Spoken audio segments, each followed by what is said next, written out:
Open Your Eyes is brought to you by the Belize Bank, our country, your bank, and Smart, bringing people together.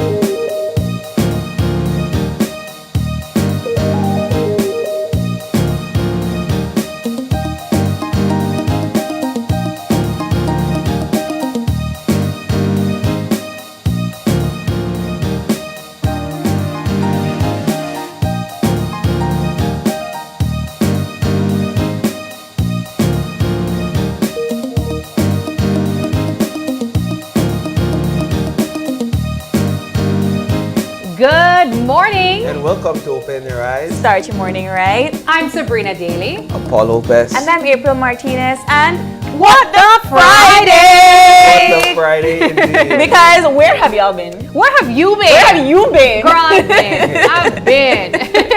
It's so good to have the gang back. So good to be It feels together like it's again. been about 2 weeks or so Yeah, since give or the take. three of us have been around the table. The brown table, as we'll call it, yeah. the brown round table. The brown round table. And it's such a pleasure being here this morning. Of course, What the Friday has been one of those added, I'd say, touch we've been providing to our conversations every morning with you guys, where we get to hear from you as well. Yes, indeed. And so we do have some conversations that we want to have you know are lined up this morning in terms of segments. Starting off with staying connected with Smart's new postpaid plans. Also, Decode That Tune Emoji Song Challenge. Verdes FC gears up for Motagua FC and celebrating the legacy of Dell and the Sensations band. Really, we're going to take you back for Flashback Friday, that's for sure. Indeed, it is a What the Friday special today, guys. But before we jump into our conversations and our activities for this morning, here are 5 things that you need to know before you leave your house this morning. Starting things off with, how can Belize strengthen prevention of child sexual exploitation? Could transparency improve public trust in government spending? That's a hot topic. Team Belize secures gold at the 2025 U23 Women's Central American Volleyball Championship. That game was jam-packed, and I'm sure everyone was so excited to see our girls play. Following it, the ancient Maya artifacts returned to Belize after a 12-year U.S. tour. And lastly, dengue cases are on the rise in Belize City. And of course, guys, the phone lines are open. Dial us at 280-0016 to join in on the conversation with us on this What the Friday. So yesterday, me and Paul, we were talking about the game that was set to take place last night. And I was like, yeah, you know what, Paul? I think I want to get it with the crowd tonight. Tonight is the night. I got a bed. hope. She got a bed. I'm not going to lie. I could never bet on when you're going to attend these things. Apparently, I'm the one out of the friend group that's very flaky. Like the producer, she called me yesterday evening and she was like, Sab, no me cago go buy that ticket, you know, Sab. I was like, girl, I'll pay you back if you did already, you know. But a lot of people went. So honestly, it really didn't matter. I probably would not have been able to get a ticket if it was at the last point.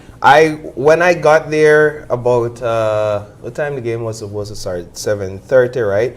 So I got there like 25 past, a bit late for these types of huge events, but there was still a long line. The line stretched from the door down the steps all the way around to the bus stop. I saw a couple pictures. Right? Yeah, So what happened is they decided to bring the entire crowd on the steps, right? Not make the line, but then try find a way to form the line in front with the big crowd there present.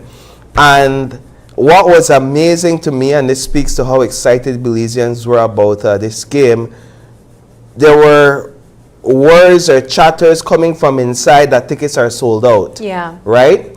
And people inside began coming at the door and shouting at those outside saying, I got one ticket for sale.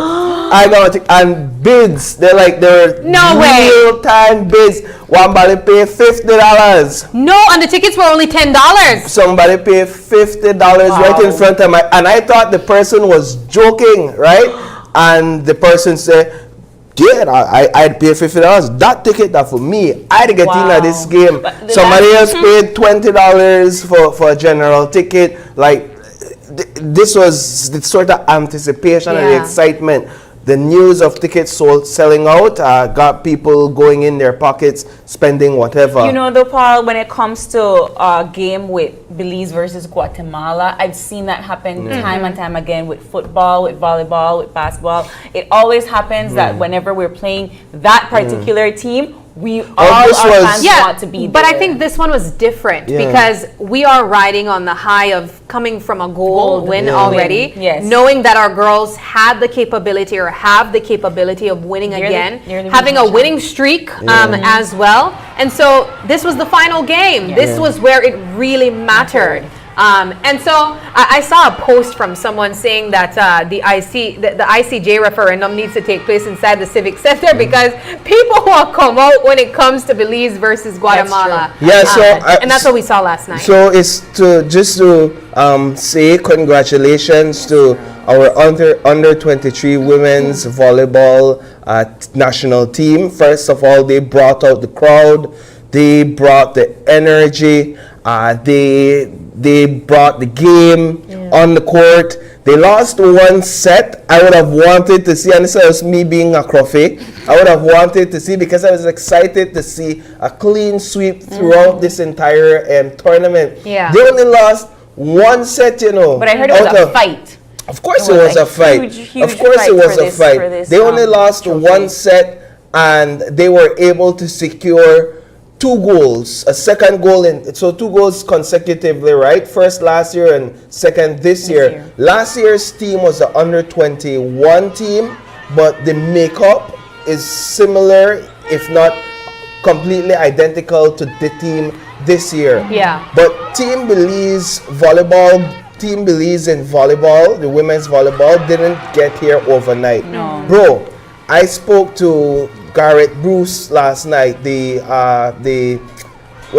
captain, and I also spoke to Lupita, Miss Lupita Kwan, and they both expressed the fact that we've had to come here and lose time and time and time again. We've had to come here and disappoint fans, getting third, getting second, and of course it's not a disappointment when you medal, but times when we don't even make the podium. But guess what? They had a belief that they could do it, that it can be done, that they could find the right pieces. And man, did they find the right pieces. Now they are dominating the entire region in women's volleyball. That is not something to take lightly. And I think that every single sporting discipline in Belize could take a page or 2 out of volleyball development in this country. For sure. And I love that you were able to speak to Miss Lupita because I think she is such a pillar in volleyball right now in Belize. When we think of the Stars Volleyball Club that has been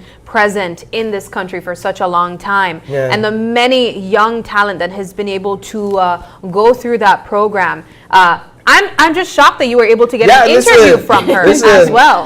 That's a part of having some skin in the game in terms of sports coverage. Your face is recognized and a little bit of playing. Miss Lupita, I know you don't like talk on TV, right? But you know, it's me sweet.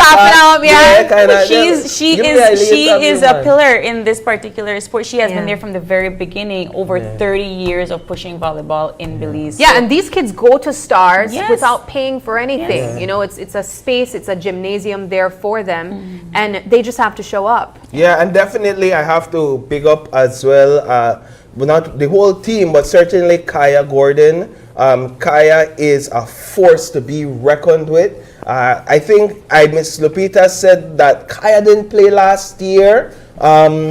She's right. I thought Kaya did play last year, but I'm not going to dispute that. Apparently, Kaya had an injury last year. But Kaya came in this year. She won the MVP award, the most valuable player. Well-deserved award for Kaya Gordon.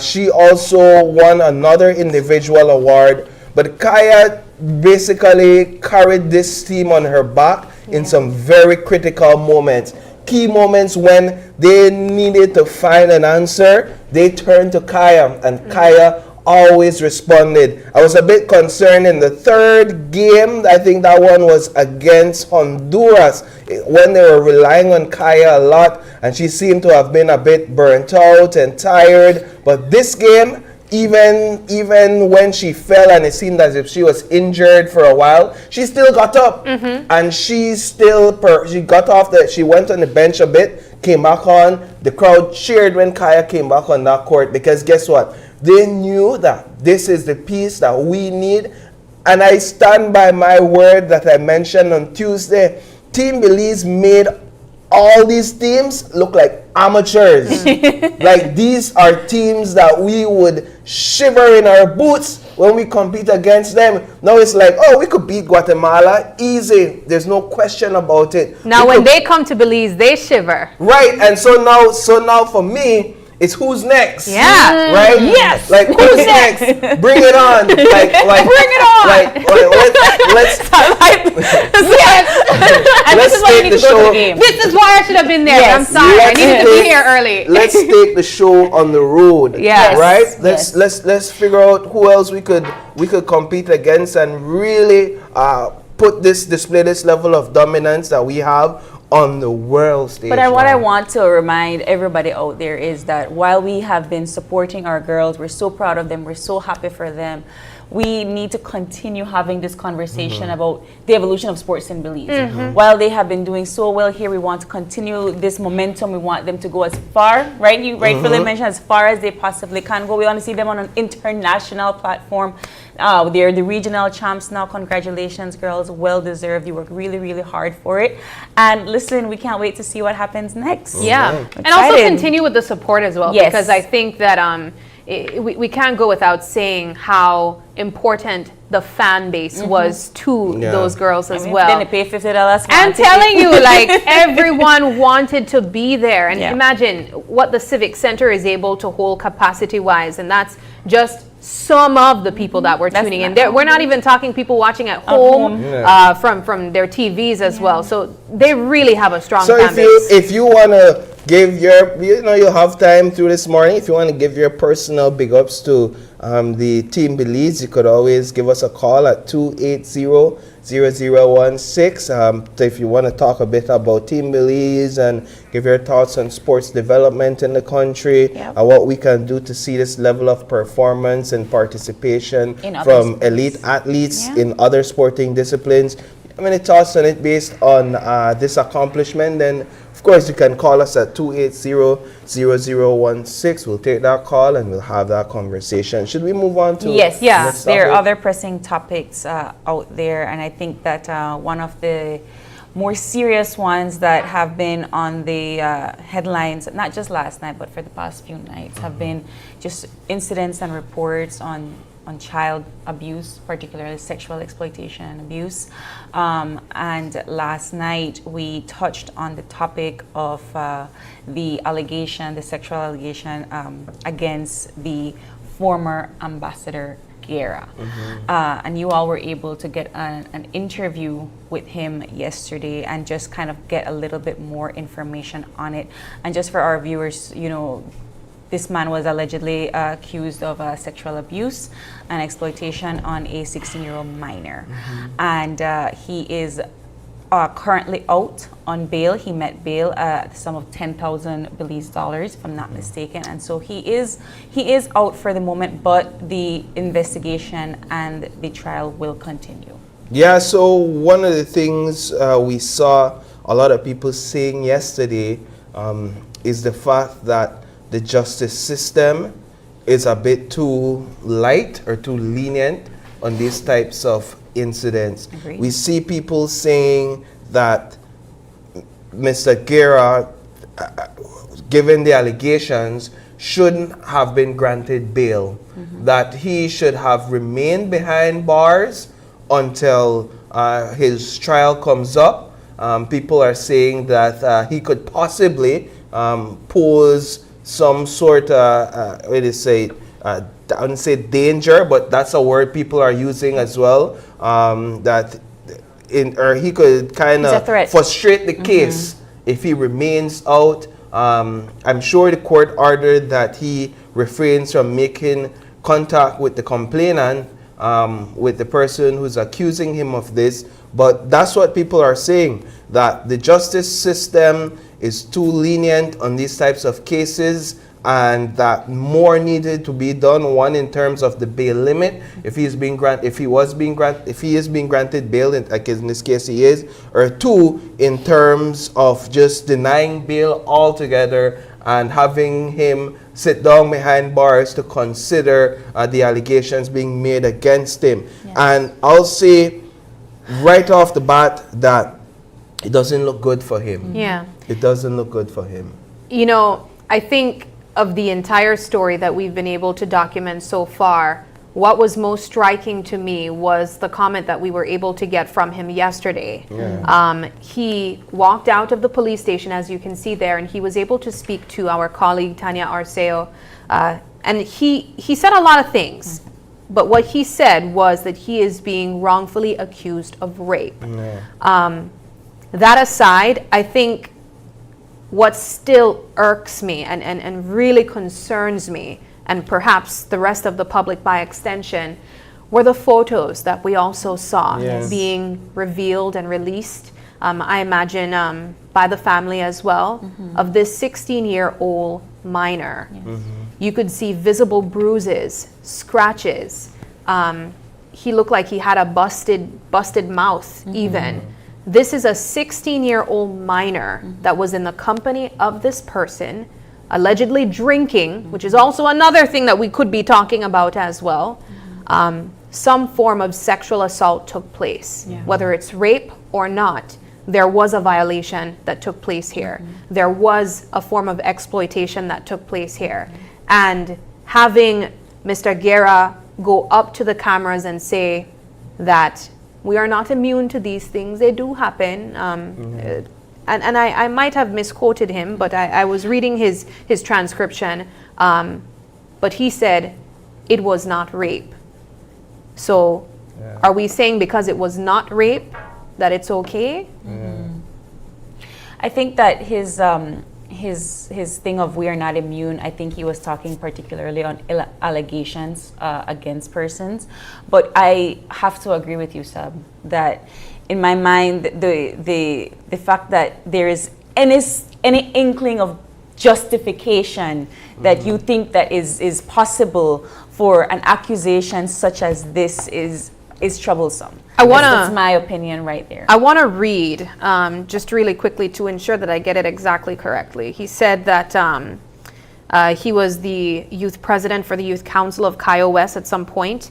And so I've always worked with young people and children, and this is the first time that these allegations have popped up. Yeah. It is the first time that I'm seeing myself involved in these kinds of things. That is fine.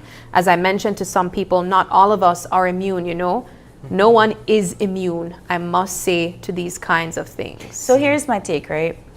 You are accompanied with this person. If you are, how can I say this? You are a 16-year-old minor.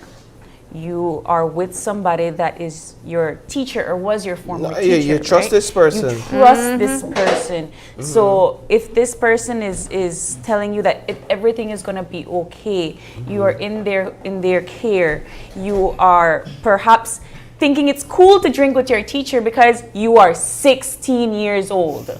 Yeah. Right? You feel that you are able to speak freely and act freely and that no harm is going to come to you. Yeah. And so when I see persons that have this thing of why is this 16-year-old hanging out with this person, you know, there are a lot of instances in a situation that we might not understand. And again, you are trusting that this person is going to take care of you. Yeah. My thoughts on the bail and so forth, $10,000 for a lot of people, that's a lot of money. But for somebody like him that has the means to be able to afford that bail. I saw somebody in the comment section say the justice system is one-sided to some people, which is unfair, right? So while we see a lot of persons with these particular allegations are able to sit in jail because they can't afford that 10 grand bail, you have somebody like him that can. So where does the justice system then lie? There's a much bigger conversation here about perversion within our society and our children being subjected to that by grown men. Grown ASS men. They're subjecting our children to this level of perversion, at least allegedly, right? And I believe to a great extent the children, when they come and make these sort of complaints, because where do you begin with your belief, right? So this is one of those cases that we've reported on this week. But this week alone, we've reported on several other cases that have gone before the court of children accusing grown men of taking their sexually perverted nature and imposing it on them in this sort of vile and traumatic way, allegedly. No, right? So here's So this is a much bigger conversation about, one, how do we as a society begin to protect our children? And I don't think that saying that the child is 16 and 7 months is a justification of any sort of action, because I think what you're trying to say here is that the child is beyond the age of consent, or the child is old enough. This is still a picnic, brother man. This is still a picnic. And I've heard the child speak in other platforms, media platforms, saying, I never consent to this. In fact, I'm afraid of going back to school because I might see him and it might re-traumatize me, right? A much bigger conversation about how we as a society can better protect our children. Perhaps it starts at the justice system with ensuring that the fines are stiffer, that ensuring that the penalties are swift and harsher. Perhaps it begins at home with us as parents and guardians, and as a community looking after our children. I don't know. Where does it really begin? I think that firstly I want to make it very, very clear in cases like this, and this is just coming from my own perspective, right? I don't think a child, especially a minor, especially a young man, right, that is shameful to come out and say, this is something that happened to me. We see time and time again where adults get away with these things because they don't want to, the child is afraid to come out and say it. In this particular case, this is not just any man he's accusing either, right? This is a former ambassador. This is a man with power, right? So you are looking at a case where it's not just a teacher versus a student. You are looking at this man that had so much political influence for decades, really, and you are now in this spotlight that you don't want to be in. So you would sit there and tell me, why on earth would somebody come out and make something up like that? Tell me that. Very true. Very right? true. So I really want to hear the thoughts of our viewers this morning. So please, you can chime in at 280-0016 to give us your thoughts about the repercussions of these certain cases like these. And we've heard directly from the National Women's Commission speaking out about this. In many of the other cases, as you mentioned, April, that we have been reporting on. The message coming out of that statement was, this is alarming, one, but two, because these are only reported cases. When we think of how times have changed, where so many people could have gone and experienced things like this, but they were never mentioned because of the level of shame that's involved with it. And I think, Paul, we kind of spoke about that yesterday. The shame, not only from the victim, but from family members as well, persons who feel that they might have not done enough to protect the victim. And of course, in other cases, there are levels of intimidation when, you know, word comes out, especially if it comes from an individual with influence. This is something, though, that we have to speak about. It's all of our business, regardless of the fact if you have a personal relationship with the victim or alleged victim. I think we need to remember that it is all of our businesses to protect anyone, regardless of having relationships with them, but especially children. Yeah, definitely. And so again, we'd like to hear your thoughts. We're asking you this question: what's your thoughts on the repercussions or the level of penalty or the response from the justice system, the judiciary, where these things are concerned? Also, your thoughts on how we as a society can really tackle this social ill, whether it is that we take it as our responsibility on our shoulders collectively and tackle it, which is one approach, or if this is something that as a family unit that also must be tackled. We do have a caller coming in. Good morning, caller. Morning. Morning. Go ahead, caller. Yes, ma'am. I mean, they have to do some stiff-up penalty to these people, because I watch it as a senior citizen, you know. They had an incident that happened where a gentleman, in the same type of way, down on the street, pick up our friend, bring her to your house, sit down and start to drink. The guy, carry the guy into the bathroom, start to take off his clothes in front of this guy. The guy never into his kind of thing where he do. What he do now, he try to force the guy end up quarter to get away from and run. Now, when the policeman come out, he make a report say that this guy got up there, he don't know this guy, and then this guy try to rob him. I mean, then people use their power to hurt innocent people. Not the call on name, but that's what recently happened. Okay. And it was on the news. So it is your view that stiffer penalties is a part of the solution? Yes, it should deal with these people, because then I come to the right away and they give them. They could do whatever they want to these poor children. I am a father of children, and these are really, really, really things that we can't condone as a society.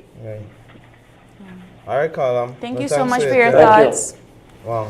Well, we had someone comment on our social media page. This is Araya Lightfoot saying the teacher-student dynamic is a major power factor too. And that's a very, very excellent point. We've been speaking of this individual having a level of influence, but I think we oftentimes forget just being a teacher. Well, we've reported on cases with teachers. Just being a leader in a youth's life, in a young person's life, and being able to influence that person, because as a young adult or more so as a teenager, right? You're so open to being influenced and so open to being guided. Your trust in your leaders within your circles, your community, whether it's your teacher, your pastor, your youth leader, your community leader. And we've reported on all of them. All of those people. One of them. So it's not hard from personal experience to jump in a vehicle with your teacher where you feel like you're cool with. Yeah, man, of course. I'm a teacher that. Of course. And what we might break the rules and leave it and go drink or whatever. But you feel safe. You feel safe. So what the caller is saying there just now is that it is his view that stiffer penalties will help to solve this issue, because then he's saying that those perpetrators will get the sense Yesterday, and say, you know what, we're not upon this. Yesterday we were having a conversation with some friends, and somebody said, just bring back the capital punishment. Because we've been seeing too many of these different cases come up, and your kids are being harmed, and we don't know what else to do. And I, at this moment, I don't believe that if the penalties are strong enough to scare away predators. And I don't know what your thoughts are on something like that, but that was definitely something that came up. And I think that the more and more we're reporting on these cases, I have to say though that I am proud of the people that come out and speak out against their abusers. That is not an easy thing to do. That is something that it takes a lot of guts. I believe that this was reported about 9 days after the assault happened, alleged assault happened, Which is not uncommon as And well it's for there to not. be a delay. because I you mean- like we have been talking about, you feel a level of shame. You don't know what to do. You yourself as a kid went through this traumatic experience. You have no idea what happened, and almost 99% of the time you think it's your fault. Yeah. Right? And so I'm so happy that you people that come out are brave enough to come out and speak out. What needs to happen now is serious repercussions to these crimes. We All have right. a caller We have coming in on another the caller. line. Good morning, caller. Good morning. Morning, go Share ahead. your thoughts. Good morning. I can have more of that question. Why wasn't also charged for providing alcohol to a minor? I think the charge in the U.S. is called furnishing alcohol to a minor. I think that should also be included in his charges. Yes, that he provided alcohol to a minor. Yeah. Yes. Yes. Yeah. Is it your view that stiffer penalties can help to tackle this social issue? Definitely, I think they should have more implications towards these things because that's a charge alone in itself. So we need to send a clear message to other people trying to do these crimes to stop these things.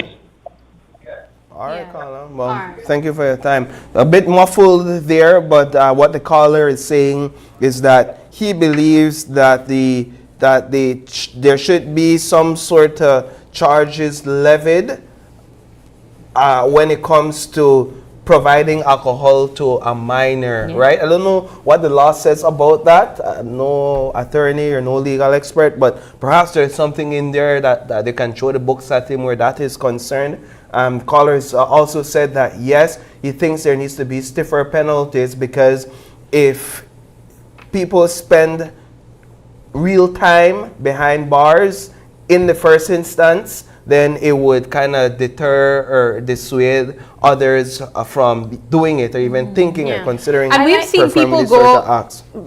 behind bars for smaller crimes smaller against crimes. children Oh, yeah. too. Yes. I thought about that video that went viral where we saw that man physically hitting that child off Yes. that bicycle. Yes. Yeah. Immediately, Oh, yeah. everyone was outraged and he got in the back, you know. We But have- this guy walked out with bail. Yeah. We have to do more to protect our children. And while this case is about a male minor who says in the interview that he did not give consent, despite what the alleged perpetrator is saying, females are also victims of these sorts of incidents. It's not gender specific, Yeah. if you would, right? And so there's definitely a lot more that we can do as a society. And the photos tell a story And the of its photos own. tell a story. And we have the photos. We have the photos online. I mean, what we perhaps we saw, can bring them up. what we saw on that boy Yeah. does not look like anything that he had would consent. to. Yeah. That did not look like consent. I think that for cases like this that are so so sensitive, you know, the obvious opinion sometimes would be that, well, we have to do better, we have to do more. But oftentimes, and we've seen it in so many other cases, not just here in Belize, but internationally, where we see perpetrators walk away because of what? Lack of evidence. Because of what? Witness coming forward. Because of what?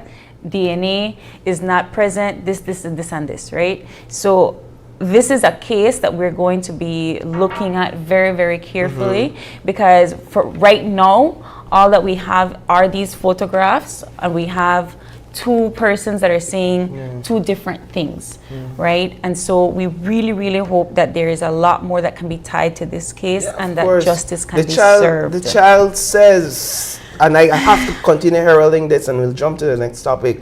The child says, I feel violated. The child says, I'm scared. The child says, I'm nervous, I'm anxious.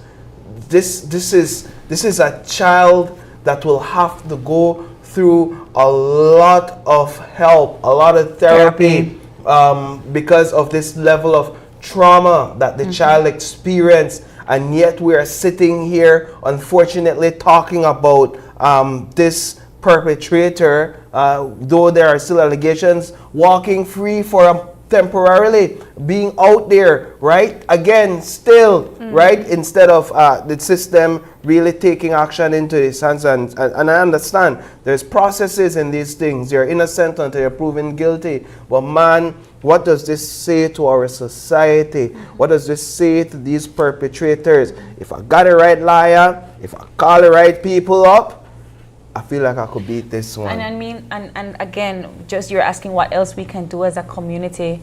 We have to keep our guards up. We have to be able to protect our children. You know, Paul, you have your baby girl. It's not just up to you to protect her. It's up to all of us to protect her, right? I'm talking about community, right? It's all about community. If I see that something, but you see that right there? You see that reaction? Yes. That is, I think, we will come together in unity. Yes. It really matters. It matters to us only when it hits home. No, it matters to me. I brought across the board, but and so the reason why I brought it up was because there was an interview with the mother.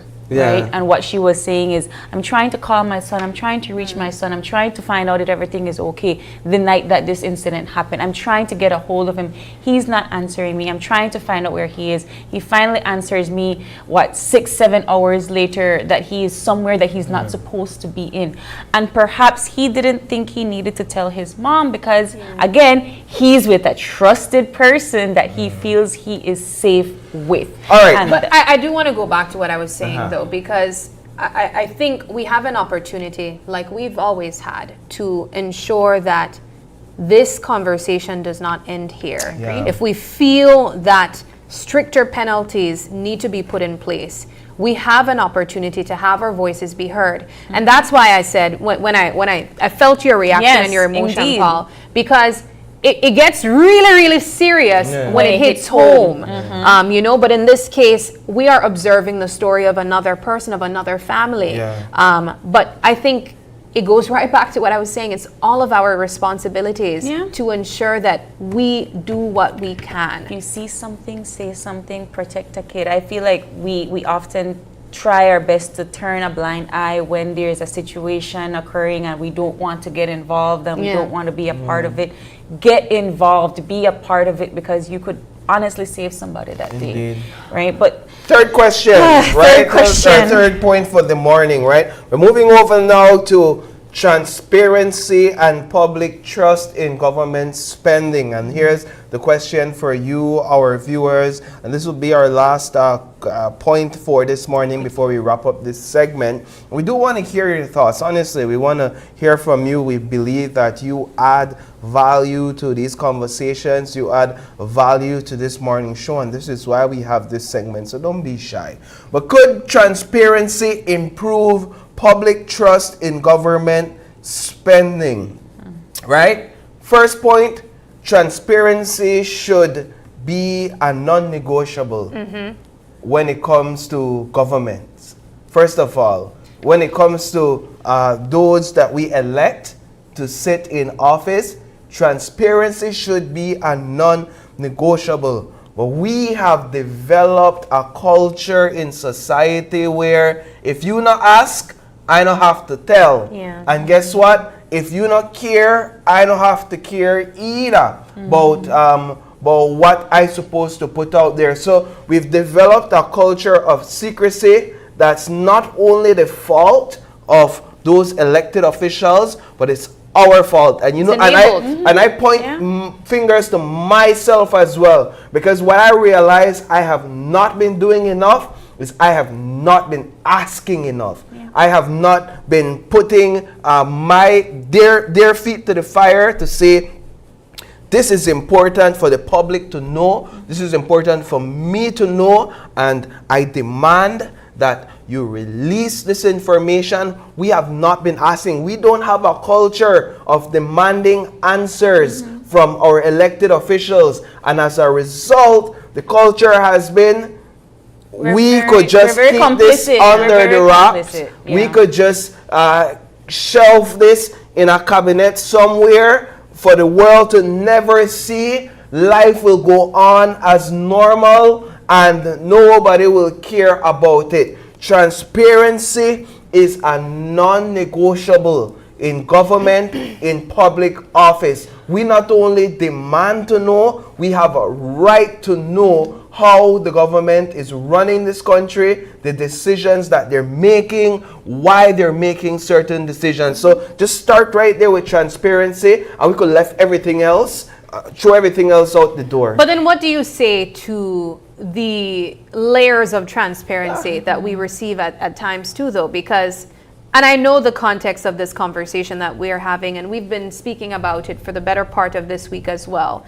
The Freedom of Information request that was put out to the Ministry of Public Service in acquiring these contracts for landlords. Yes. We've been able to get the names. We've been able to have a better understanding of the spaces that are being rented, the locations, and even who the government is renting from.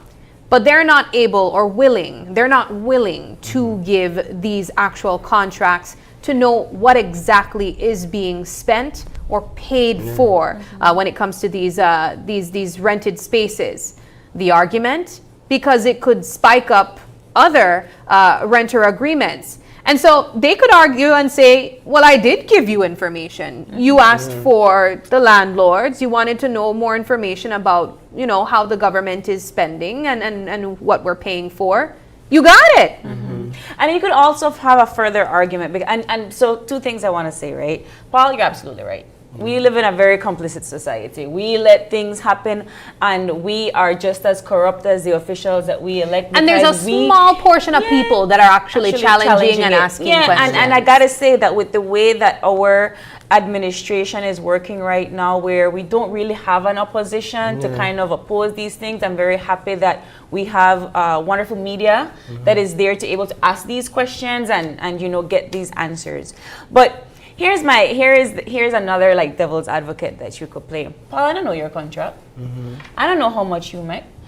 And we work together. Perhaps you're getting more benefits than me, and I don't know. Who knows? And perhaps you know exactly. Who cares? Well, the thing is, wait. And why is it in my best interest to know? Is it going to be something that will make our working situation better? Is it going to make the environment that we live in better? I'm asking these questions because it goes back to the point that Sabrina made. How much transparency is actually first of all, right? April, and you know this as much as I do, that they're not taxpayers' money pay me, right? No, the example she was using is how revealing information like that would rock the boat. Yes. You know? How is it going to affect? But I mean, isn't that a so we're saying essentially that They were not agreeing. Do not square up with me, Paul. That we know that in essence we don't want to know because we rather live. We do want to know. No.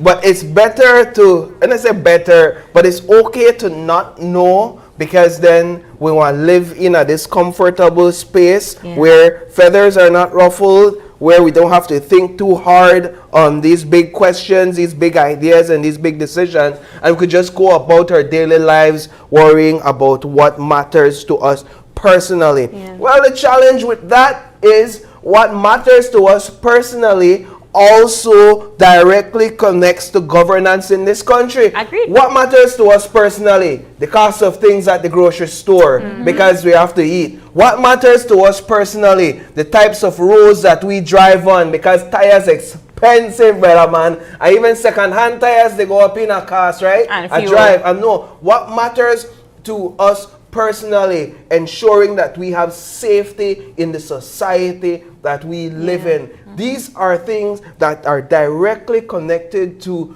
governance, right? And so across the board, transparency is important. So I think what and nobody's disagreeing with Yeah, you, I know, but I love it. I love the energy. I love the energy as well. And like I said, I agree with you. We are too complicit as a society. Yeah. I will say time and time again, we work with the system that works for us. If we want something to get done for us and we're able to cut corners, we're going to do it, right? Yeah. That's just how we work. And then when the government does it, we wonder why we live in this society. So my final point about this particular conversation, when I ask about where are the levels of transparency, to Sabrina's point, are the ones that we don't have to ask for. Because I agree with you, we are not supposed to be asking you where our tax dollars are being spent. No, man, none at right? all. You come to me You're and supposed tell to me- give us like a monthly report or a weekly report or something know to where that they effect, talk. right? Know where they talk.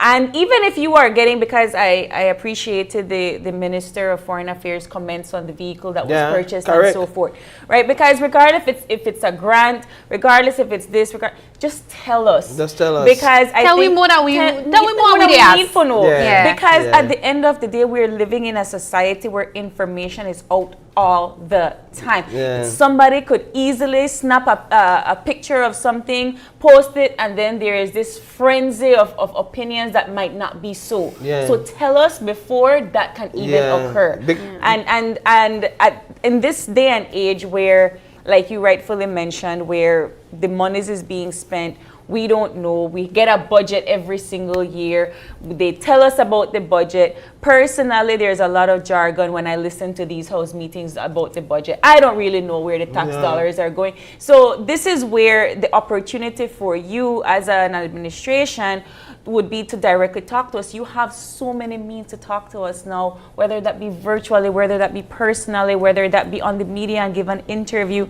There's so many ways that you could just divulge information. A lot of like conversation begins at the budget debate, Yes. though April, and I wonder how interested we are as a society I always in the listen. budget debate and how our monies, our taxpayers' monies, are being allocated, how these different ministries are planning or proposing to spend our taxpayer dollars. So this is a recurring thought that I've been having regarding the budget, and even trying to get further information from the government where these rental contracts are concerned. And you kind of alluded to it in the start of the conversation, Paul, where you said that we care about what we spend at the grocery stores. We care about, our personal properties and generally things that we have close contact with that we would be spending.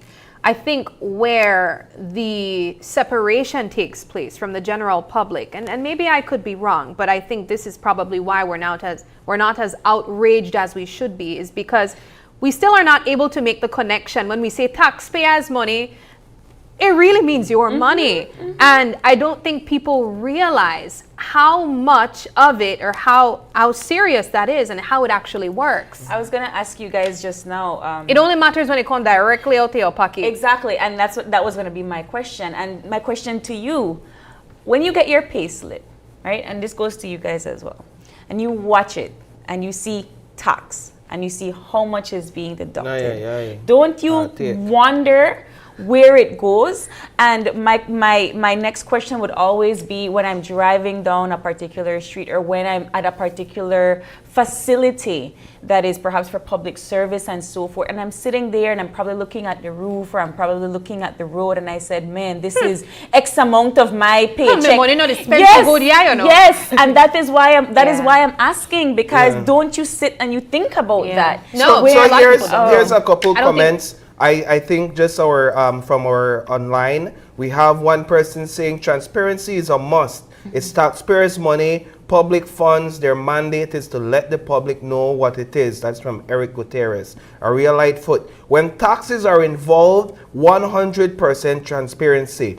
Imagine telling a shareholder of a company that you do not need to know how the company is spending money, right? Another person here, DJ Bandelero Belize. Government spending should always be public information. Again, everybody is demanding that there's transparency where government spending and public governance is concerned. But I want to ask you, what are we as a society complicit to the lack of or minimal transparency within government? Do you think that we as a society were complicit because we're not asking enough, we're not demanding for enough answers or enough clarity. This week and last week and perhaps the week before, we've been having conversations about how government in the Ministry of Home Affairs, we have a caller? Yes, we All have right, a good. we have a caller coming in.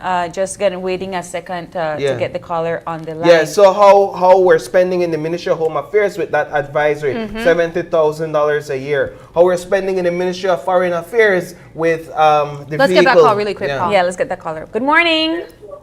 Good morning. Yes. Good I morning. would like to. Hello, Yes, you have to mute your television, love, or and speak to us through the phone.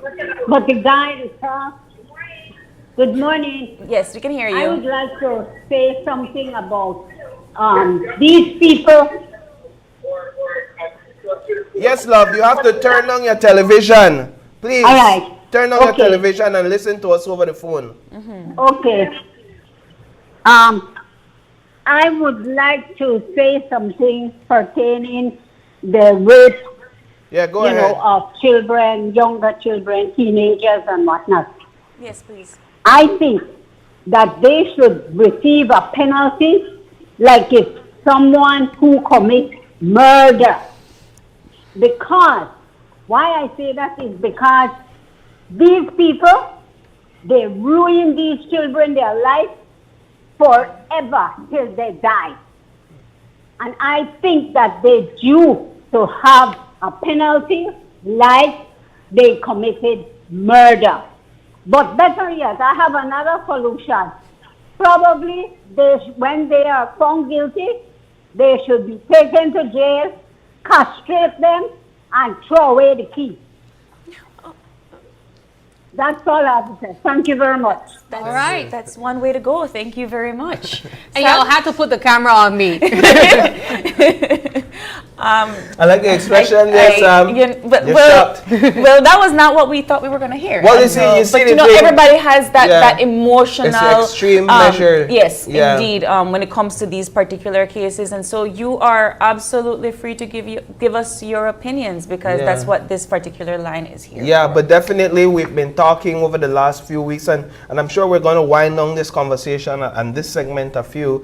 We've been talking about transparency in government across the board. A few examples: the Ministry of Home Affairs with that special advisor contract, $70,000 worth of taxpayers' money going to an advisor. Is it necessary? We've been talking about public funds within the Ministry of Foreign Affairs, $250,000 on a Land Cruiser. Is it necessary? Is it prudent spending? I understand it's a gift. We're talking about rentals, rentals of properties for government office, some $2.5 million annually See, on the rentals. rentals Is thing it prudent still- spending for taxpayers' money? And the rentals, the conversation about rentals, it does have it's a wide conversation It is. because as time goes by, there are different perspectives. Like, for example, somebody shared a perspective with me about the fact that every time there seems to be a continuous pattern of creating additional ministries and additional departments, additional units, staffing them,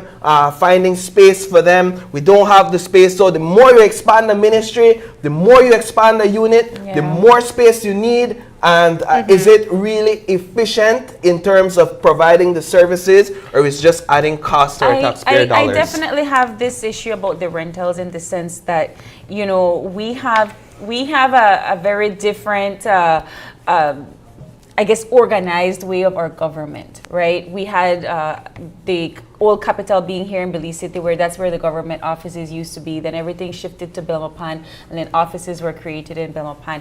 And I find it interesting that we're still renting out spaces for government offices when I feel like there should be one location, even if it changed ministries, right? There should be one location that we own that we're able to have these offices. Well, So, that's what you they know, said is the idea they're trying to get to. Yeah. But are we really seeking to solve this problem? That's the question. Or is this another conversation that will blow over like Ali breeze? I And hope 10 not. years from now, they will, this 116 will double to 200, almost 300. But yes, we want to thank our callers. Yes, we do. All right, good. So we want to Right. thank our callers this morning for calling in, for giving your input on these conversations. I think it was a healthy conversation this morning Thank you so on much, all Paul. these topics.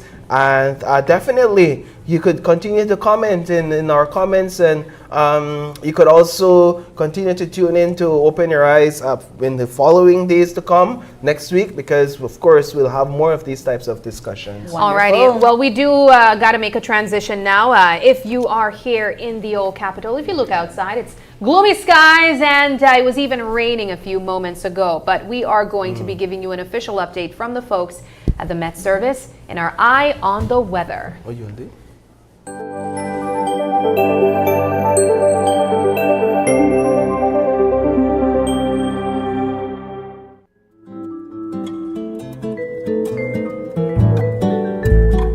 Excellent. So my shirt is blue, but there's no blue skies in Belize City this morning. It's actually cloudy. It's going to be cloudy at times tonight with a few showers and thunderstorms, mainly over the south at first, then spreading to most coastal areas by tomorrow morning.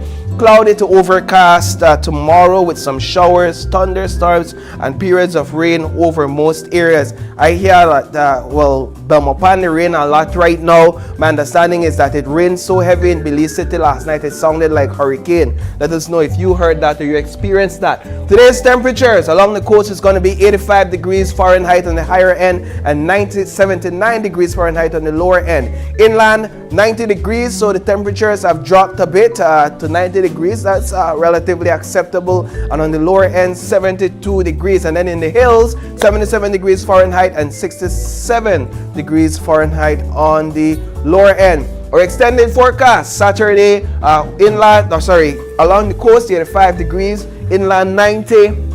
Sunday, 86 along the coast, 91 degrees inland. Monday, moving to next week, we're almost at the end of July. 87 degrees Fahrenheit along the coast, 92 degrees inland, and then Tuesday, 87 degrees and 93. That's some days off from today.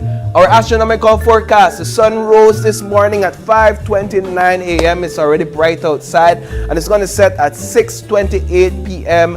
For those who like a good sunset, you can catch that at 6:28. The moon is going to rise at 6:13 a.m. So what time is it? All right, so the moon is already up, and then it's going to set later on at 7:29 p.m. The marine conditions, the sea state, light, sharp to rough. Winds is going to be blowing from the east to 5 to 15 knots. The tides, today's high tide begins at 10 a.m. So you got a couple more hours before that. And then the low begins at 5:20 p.m. just before sunset. And then today's high is at 11:18 p.m. And then tomorrow's low is at 4:27 a.m. And that does it for our weather update this morning. What we're going to do is take a break. We're going to take a break, or I'm going to throw it over to Sabrina and April. Well, thanks for throwing it back to us, Paul. And yes, indeed, we are going to take a break. And when we come back, we're going to be joined by our friends from Smart talking to us about their new postpaid plans.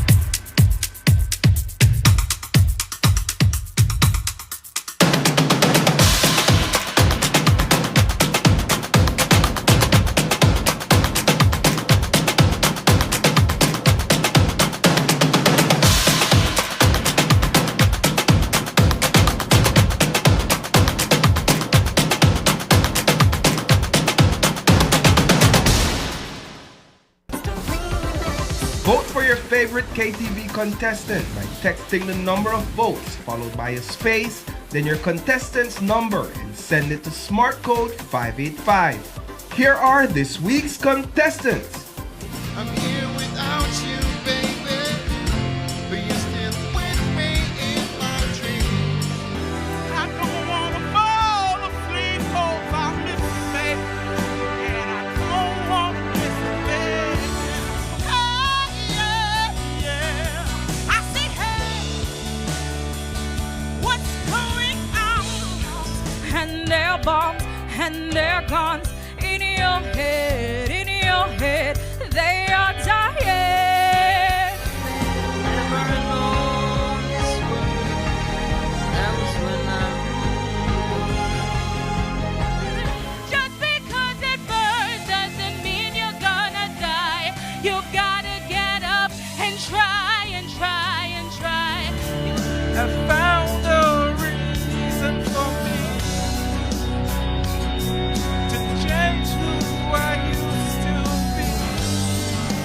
becoming this.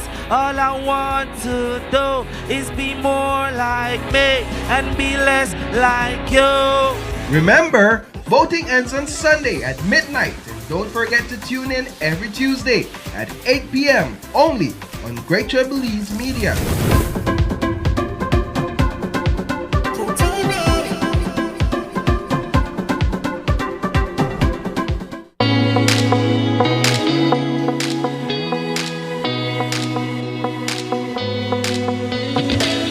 Oh man, one more scroll and my data is done.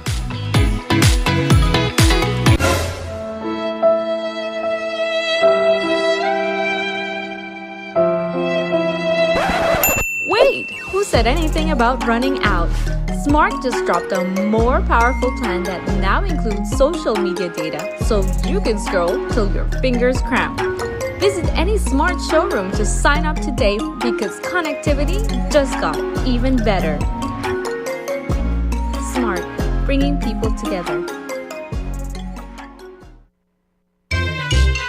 The Bliss Center for the Performing Arts presents Summer Spectacular from Mexico back in Belize. It's Payasita Raquelin. Bring the entire family for an evening of magic, juggling, and puppetry. Our theater camp participants will proudly lead off the entertainment with a story theater presentation of Wanaragua, based on the children's book by Ingrid and Ibo Cayetano, happening this Friday, July 25th. Showtime is at 6:30 p.m. Ticket prices, adults $15 and children $5. For more information, call telephone number 227-2110. It's a show for the entire family, with the kind support of UNICEF.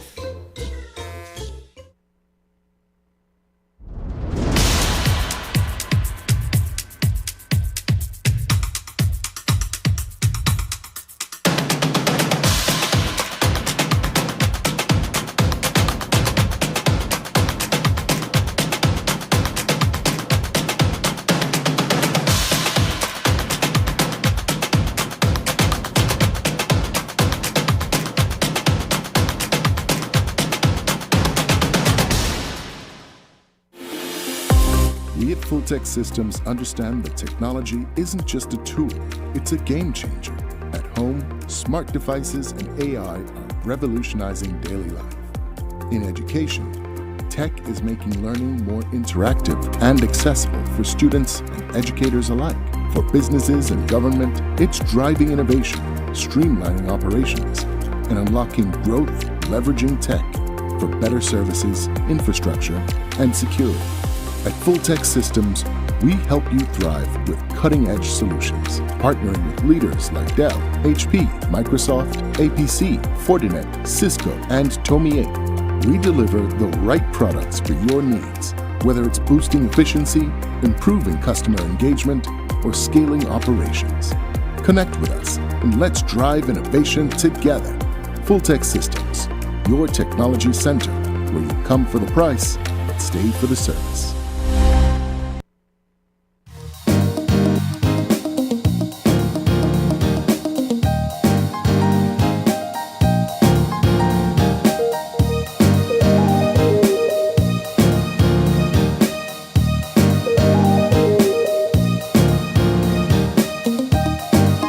Welcome back to Open Your Eyes. We are jumping straight into our first conversation, and of course we are joined by our friends from Smart. We have here with us Tristan Coleman. He is the marketing manager, and also Karina Canto, the PR and communication lead representative, both coming from Smart. Guys, thanks so much for joining us. Thank you. Happy to be here. We are happy to have you guys here. And the conversation this morning is all about postpaid plans. Yeah. I know there's a lot taking place over at Smart, but let's begin with what's happening postpaid wise. So we upgraded once again for our new and existing customers. As you remember, last time we came, we talked about postpaid, where it was about we doubled our data. Yeah. Now we went back and we said, let's give our customers a little bit more. So now the plans are stronger or more socially upgraded than ever. So now our postpaid plans have a social media component to them. So, you know, social media data is a thing. I mean, it happens all over the globe. And now we have our social media prepaid bundles, but now we added our social media data to our postpaid packages. Very as well. nice. I love that your ads tell a story every time there's a new promotion coming out too, because I saw the recent ad highlighting the postpaid social media One plan. scroll and he's almost And done he with starts his crying. Ah, man, How'd you my get him to data. cry on command, Tristan? No, it's sad. Don't you have that moment? Exactly. For social media. You know, like you're scrolling and then your data's done, and then you're like, oh man, this is so sad. I need to cry. Well, now it's smart.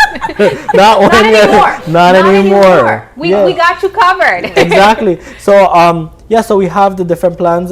We have our flex plan, and we have the details of the plans, the different components. But now you can get up to.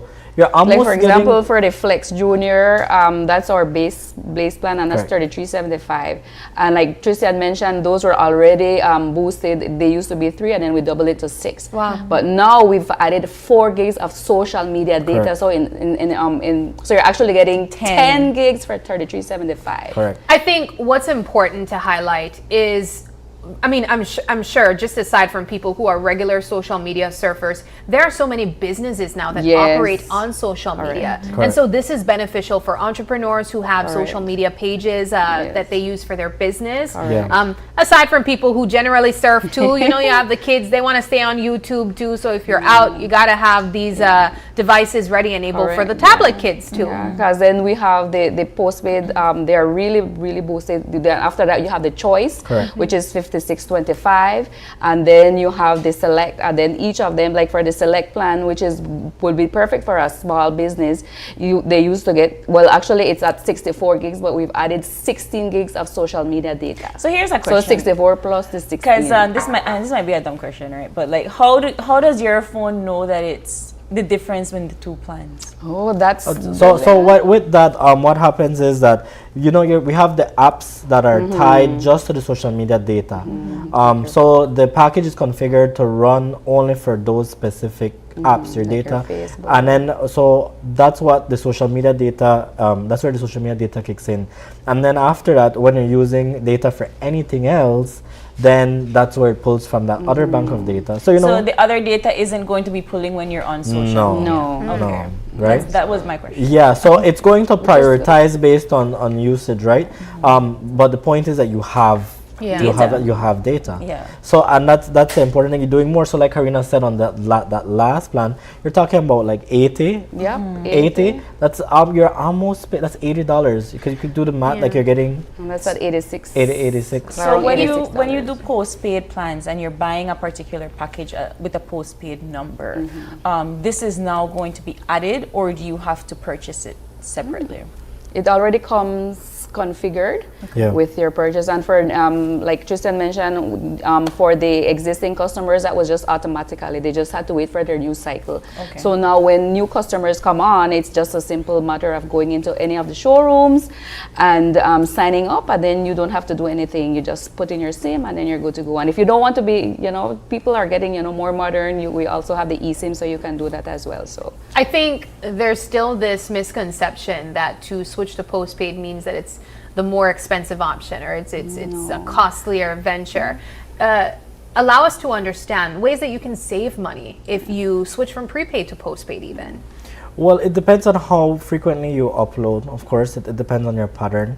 One of the important things for you to understand is that you get that security when you switch to postpaid. If you're a prepaid customer, you have so many different solutions as well. Like I mentioned, we have our social media data, we have your regular data, but when you're a postpaid customer, not only do you get the data, because we're focusing on data, we're speaking mostly on data, because that's what people, I mean, that's what we depend on, right? But we also have the call and text components, and that is what's so important to or that's what's most useful with our postpaid packages. So what Karina was saying, you have 64 gigabyte of regular data, and then you have 16 gigs. at $84.38. I'll tell you something. I've been so used to using data, and even like social media data includes all of Meta and then the other TikToks and so forth that you have, right? Yeah. But I've gotten so used to utilizing these social media components to speak to people that I can't text one time and I never know what I'm at what. like the message icon popped up and I was so confused because I said, who did text me? Oh yeah. I don't really get text. Yeah. We all just use WhatsApp or we use, you know, the different social media avenues. So I could see how this is extremely useful. Yes, Correct. it is. And then so it was 3 of our plans. So that got socially upgraded. So it was our choice plan as well. Our choice. So which is only $56. And that's where we want to emphasize. So you're almost getting data like this one that we're highlighting the most, where you're getting 80 gigabytes of data for $84.38. That's a lot. Yeah, you know, it is very, very convenient. Some people, you think about it and you're like, this is enough data that I need, and you know, we're going back into school, you want that connectivity. We had all our summer activities, and maybe sometimes you wanted to connect and you ran out of data, You have to and look for a shop. correct. And it helps you have define your budget a little bit better, because no one wants to be at Lobster Fest and Trying to go live. Exactly. You run out of data, No, like nobody wants that. mid-live. Yeah. You rather know. I mean, when you have you know, I can focus. You can even say, all right, well, I have my 16 gigabyte of social media data. So I have, you know, You're covered. One of the things I really like about Smart is that no matter what the promotion is, your advertisements and your commercials kind of definitely add layer to the creativity of, you know, what you're selling. And I think we were talking about just now, we totally get it, right? You will never run out of scrolling data, because there is now this particular package for postpaid customers. And so over the years, you guys have definitely been known for your creative commercials and your jingles, because I no longer super could fun listen jingles. to one caller without the thing about Smart, you know, or you know, the different Belizean artists that have come out to create Christmas jingles and Valentine's jingles and so forth in honor of whatever you are promoting. Exactly, and that's why leading into what we're also here to talk about is that we love partnerships, and even when we think about sponsorships, and this Karina focuses on that component of the company, which is very, very key. As you know, we focus on bringing people together always, and we want to be a part of the different, which is why we're a part of KTV. Yes, I know. Yeah. So Well, okay. no, I was going to say, and speaking of jingles, we are opening the phone lines again to you guys tuning in. And if you can remember one of those smart jingles, and I feel like I know them all. I know a couple You know, of them. some of them they kind of grow on you, and then all of a sudden you're singing it at work. You're walking in the house and you're singing it again. But if you can remember a part of a smart jingle, call us right now at 280-0016. And what do they get, Tristan? Well, Karina. They're going to win a phone. Yeah. Yes. Karina felt We very didn't make it generous so today. easy. So all they have to do is call Yes, all they have to do is call. 0016 And you get a and just phone. start sing So a it past really is smart going to be jingle. what a Friday. Yeah. Ooh. And I guess that they could collect it at Yes, they can collect it at the Smart. Smart, sure. But like Tristan was saying, the investments we do into the community and partnerships, as we like to call them, it really just is an evolution of what we at Smart do of bringing people together. He talked about the postpaid plans where we got you covered, and that's where all of our infrastructural and network investments come in, because then we want to provide that reliable connection to our customers through more data, through more reliable connections, We've had infrastructures now where we have along the coastal road at mile 12 where you have that connectivity. We never want to have our customers be in a position of, man, you can't connect. So all of these investments that we're doing, we have in Belmopan, they're rolling out in phases.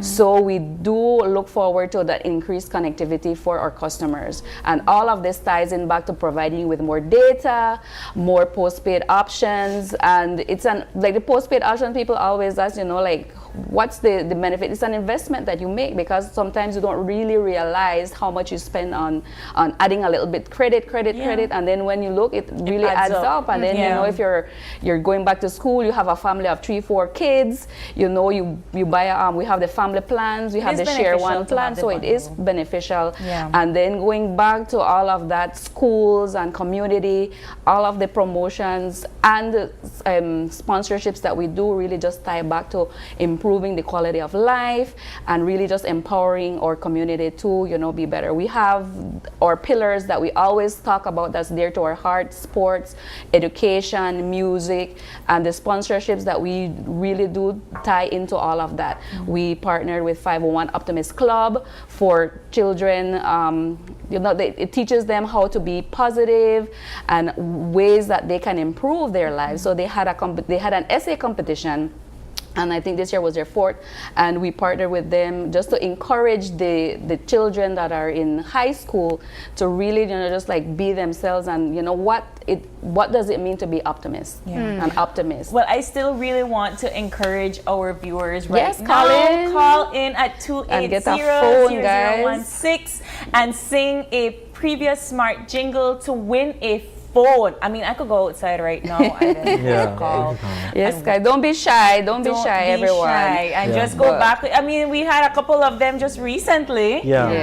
So the most recent one, you could call and sing to us just a snippet of it. You don't have to sing. And then it just goes back to show, like every year we partner with Great Belize Productions.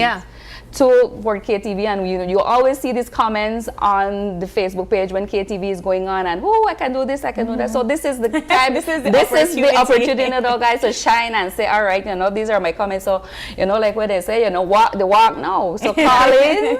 So we're challenging you. So walk the walk now and call in. And that's what I really wanted to highlight. Tristan, you pointed it out, and Karina, you cemented it by saying that highlighting that music is a part of your focus as well. We see that in the way that you have collaborated with us with KTV, the way that you've continued to do so with some of the very influencers who are musicians and artists as well, promoting the work that is being done over at Smart. And now just bringing it back home again and continuing that cycle, because through KTV, some of these same stars were born. And it's really wholesome when you think of how that exactly played out. The lines are open, guys. Don't be shy. We are anticipating it. Win a phone, no one. There's a Christmas one from Yastalia that was personally one of my favorites. I remember Jay Cass talking about something. We were just so the viewers know, we were all kind of singing before the show started. Hubie has given you one as well. I really appreciate the promotion of Belizean artists through these relationships, as you call them. So So the partnership with KTV just does that. We want to empower the local talent that we have, and it just really goes to show you that just that little extra push from different partnerships really does go a long way. You never know that they become international, and then that goes the same thing for sports. We do a lot of sports, football, volleyball. We've partnered with EA Volleyball Academy, where they really just institute what it is, not just to only be an athlete, but good sportsmanship, what it means to be healthy. So all of the sponsorships really just tie into what we do. We've done sponsorships with Allen Pitt's Library down south, whereby they really just empower their kids to learn about planting, teamwork. So all of these sponsorship really does, like I always emphasize, really the essence of what Smart is, of bringing people together. And then it ties into our services as well, because we have more. So we're focusing on the postpaid right now, because we have these 3 plans that have been upgraded. You have social media. Yeah, with social media. But there's also other things happening, because we are aware that people are still traveling, which is why we have our Mexico roaming bundles happening at the same time, where you get up to 10 times the data of the regular packages, at extremely low prices. And this is why we encourage everyone to go on our social media pages. You could just get your roaming bundle by calling *100# or via the Smart app. We have our text to win promotion, where you could text to win prizes as well. There is just a lot going on. As usual, we're always giving to our customers because we want them to enjoy, and like we said, we have these plans that we have our select plan as being shown behind me. We have our choice, and then we have our flex plans as well. Well, it looks like no one really wants a phone this Friday. This is your last call. Last call. Come on, Carla. Come in. No. So nobody talk about nothing when KTV. I think maybe people are a little shy from all the good talent that we're seeing this season at KTV. I guess that's warmed up true. yet. That's true. This year has been, this season, has been really, really good. I'm glad I'm not a judge. The KTV singers, they're up there when it comes to their vocals. But guys, don't be shy. Don't be shy. Come on, call 280-0016 and sing a previous Smart jingle. Don't have to be all a little bit, a little snippet. Okay, I heard that the phone is ringing. Right. We'll be sending that call over here in just 1 second. But as we wrap up the conversation again. All right, we got the caller in on the line. Good morning, caller. Hello, good morning. All right, you ready to sing a previous Smart jingle for us? I am. All right, go. Take it away. Okay. You used to call me on your cell phone, late night just to stay. But you used to call me on your cell phone, late night just to song. But that's all I remember. We'll take it. We'll take it. All right, caller. We'll take it. What's your name and where you're calling from? Kala? Kalagan. Kala. Okay. Oh, okay, no. so we do have your phone number logged there, so we will be reaching out to you back, caller, to ensure that you're able to get yourself a brand new phone. Congratulations. Congratulations to you, and thank you so much for participating. Guys, this has been wonderful. Thank you. Oh, okay. Oh, Person said the credit done, so AIUs need the postpaid. You need a postpaid. Yes, we have the perfect plans for you. Yeah. And that never will happen to you. Yes, there you go. You see, now the person's sad, just like in there. But now they have a new phone that they could get the postpaid plan with. Correct. But guys, thank you so much for joining us this morning. Thank you. Thank you for having us. All right. We take another quick break, but don't go anywhere because the fun with What the Friday continues after the break.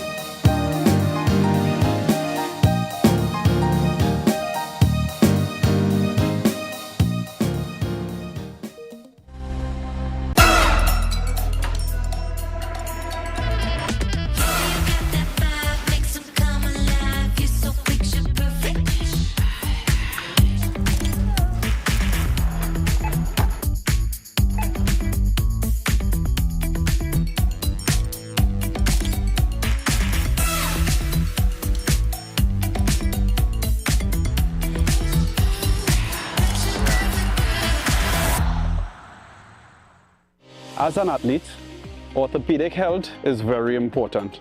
Our bodies can be so strong and yet still so delicate. Injury is something that we cannot prevent. We could try to mitigate the risk of extreme injuries. However, it is very, very important that you know and understand your body. As we get older, our bones are getting softer. It's hard to treat degeneration which already happened. The first treatment is a lifestyle modification and the support of physiotherapists. I am Dr. Sergey Adonin, an orthopedic surgeon, and we are watching Caribbean Medical TV. Be viewing Caribbean Medical TV on this station. This is the new era of the Mexican Caribbean. A whole spectrum of colors and hues, multi-dimensional cuisine, holographic beaches. The true new era is within you.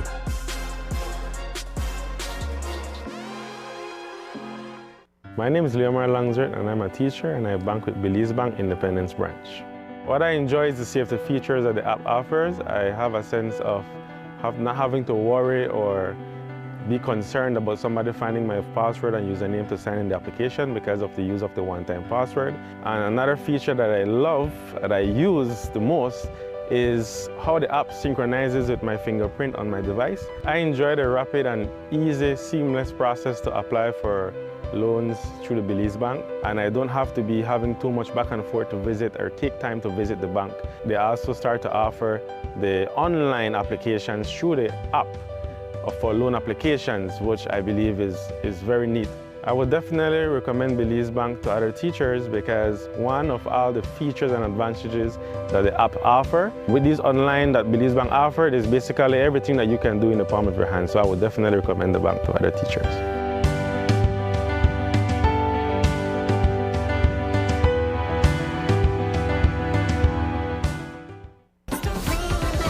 Vote for your favorite KTV contestant by texting the number of votes followed by a space, then your contestant's number and send it to smart code 585. Here are this week's contestants. I'm here without you, baby, but you're still with me in my dreams. I don't wanna fall asleep 'cause I miss you, baby, and I don't wanna miss you, baby. I say, hey, what's going on? And there are bombs and there are guns in your head, they are dying.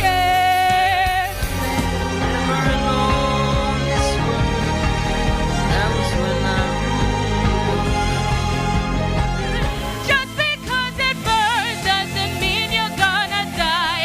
You gotta get up and try and try and try.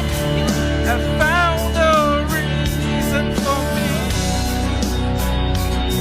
to change who I used to be. I'm becoming this. All I want to do is be more like me and be less like you. Remember, voting ends on Sunday at midnight, and don't forget to tune in every Tuesday at 8 p.m. only on Greater Belize Media.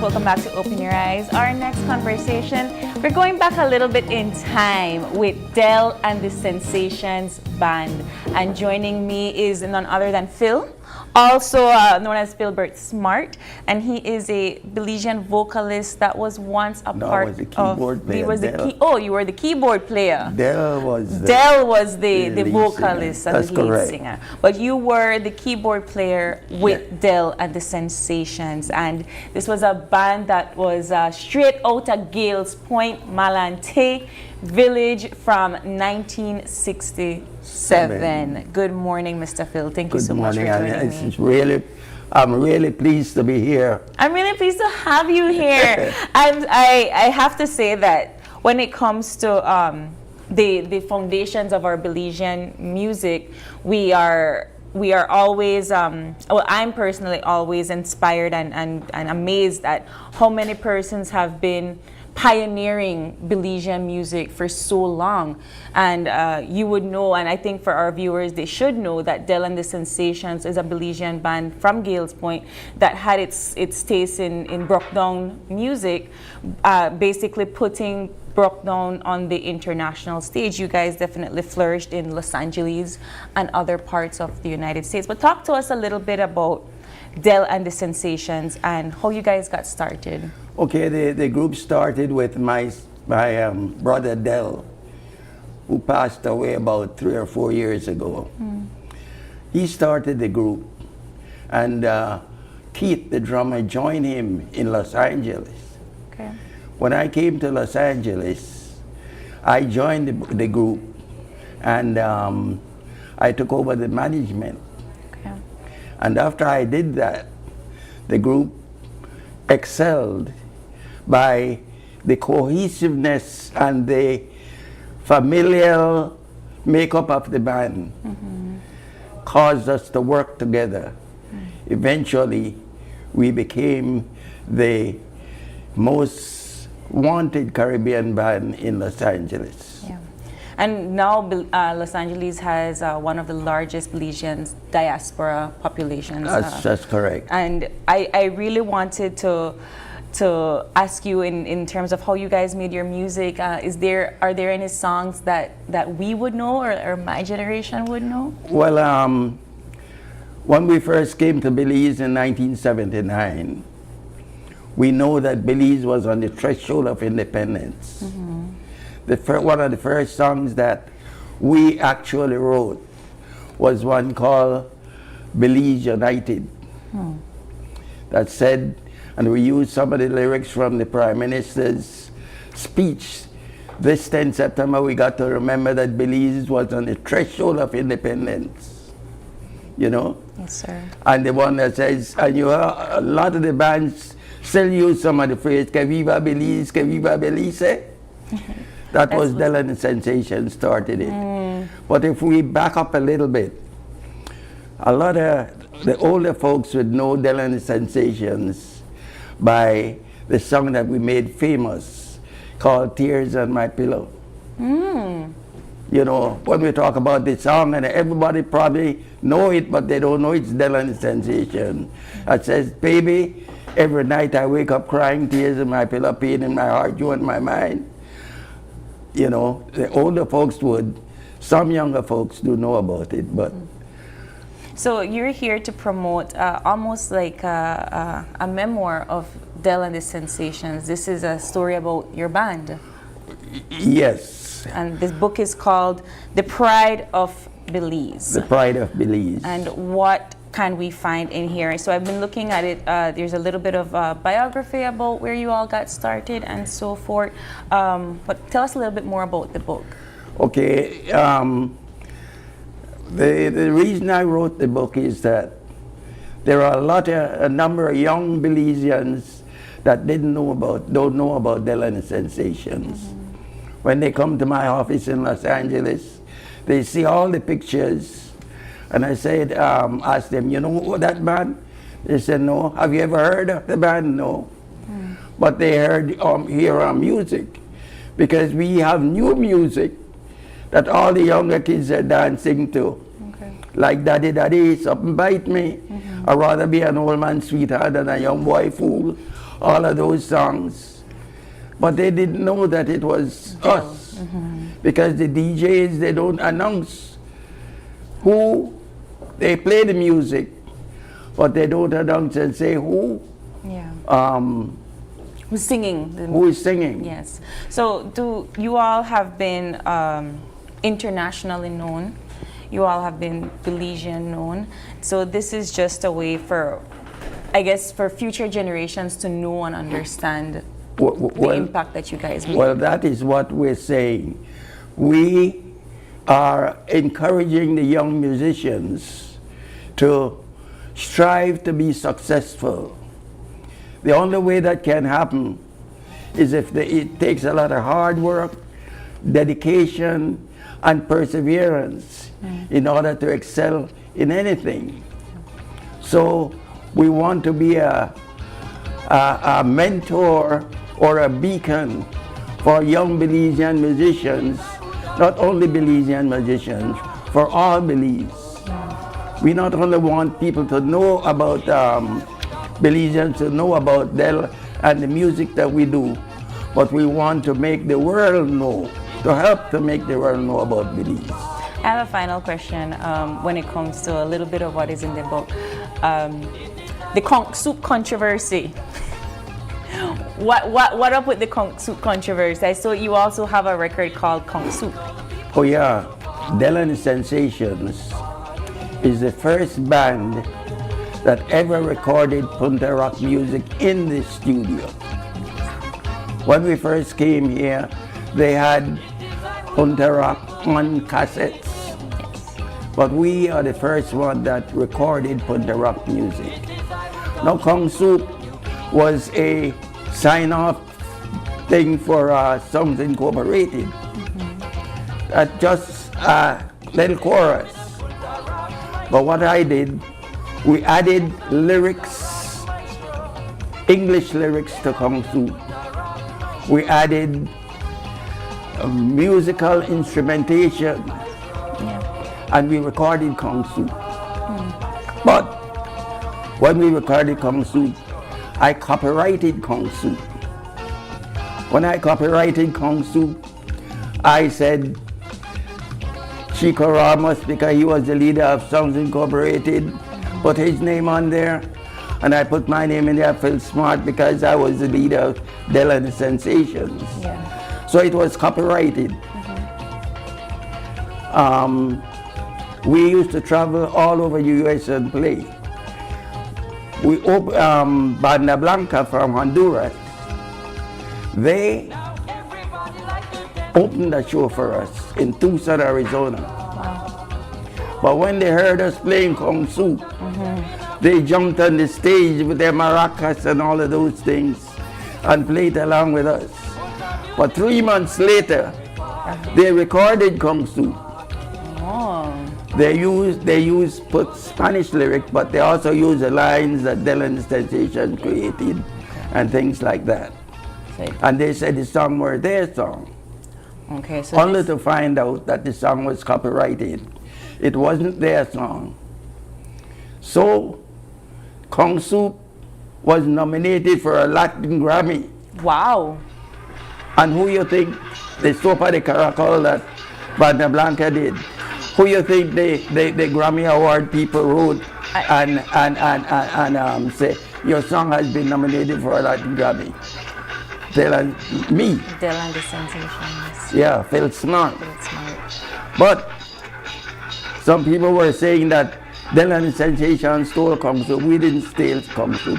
We saved Kong Soup. So what we are showing there on the screen right now is, I believe it was the first annual Music and Park Fest in Belize in 19. Oh yeah, that was jam to Kong Soup. Yes, then a jam to Kong Soup. Yeah. Right? And that's Dell and the Sensations. That's Dell and the Sensations. Beautiful. I have to say, Mr. Phil, you know, the fact that we're able to still have you here in person. You've written this book to tell the story about Dell and the Sensations. Where can we buy this book? Well, right now you can go on Amazon. Okay. Amazon.com. But I'm looking to see if we can get it published, because it's self-published. Okay. I wrote the book. My wife helped me with the proofreading and things like that. My daughter did the foreword, and my son did the cover. So it's a family written That is book, correct. published and written book. And so we can go on Amazon right now. And the book is called The Pride of Belize. Dell and the Sensations. And I think that it's a beautiful story to talk about the foundations of music in Belize. Thank you. We don't recognize where our music has been for the past few decades, and I commend you and thank you so much for being here. Oh, thank you. And remember that although the band do not perform anymore, we still produce records and things. We're still doing new music. And it is owned by Smart Records. Smart Records, right. Wonderful. Congratulations. Thank you. So much. All right, we are going to take another quick break and we'll be back with more. Open your eyes, don't go away.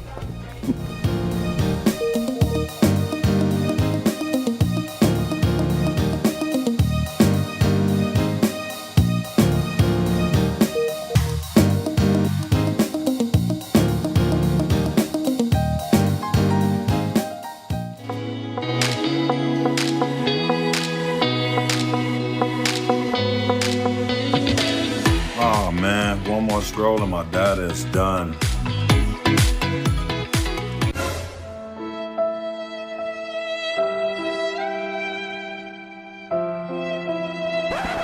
Wait, who said anything about running out? Smart just dropped a more powerful plan that now includes social media data, so you can scroll till your fingers cramp. Visit any Smart showroom to sign up today because connectivity just got even better. Smart, bringing people together.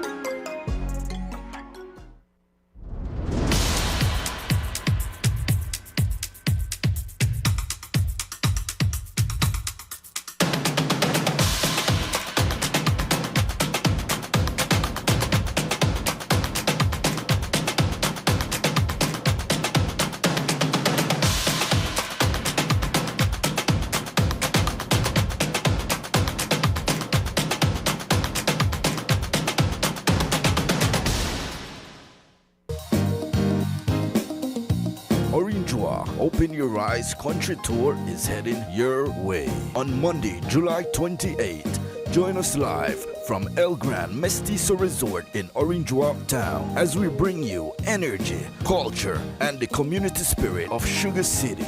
Meet local businesses, explore unique flavors, and celebrate the rich traditions that makes Orange Walk so vibrant. It's all happening on Open Your Eyes Country Tour. Tune in at 6:30 a.m. on GBM or stream live on our social media platforms. Come on and be a part of the excitement on Monday, July 28th at Orange Walk Town, powered by Digi, our national telecom. Hi there. Are you on your phone right now, scrolling on social media, listening to the radio, or watching TV? Have you ever stopped to think, what's powering my device right now? You see, electricity is essential for everyday life, powering our homes, businesses, transportation, and of course, that one binge-worthy series that you just can't stop watching. But how does it all work? This season on the What's and Why's of Energy, we're taking you behind the scenes, bringing you the latest updates and answers to your biggest energy questions.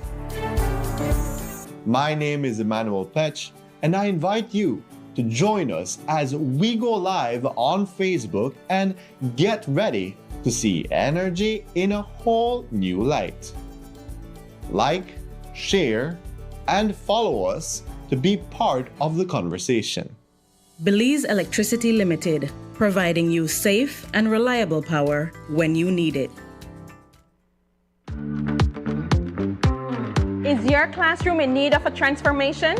Benny's B-Box is giving one lucky teacher the ultimate classroom transformation experience. Just fill out the Google Forms on our Facebook and Instagram pages. Be sure to tag and share hashtag Benny's Classroom Makeover. But don't wait, submissions end July 31st, 2025. Visit our social media pages for more info.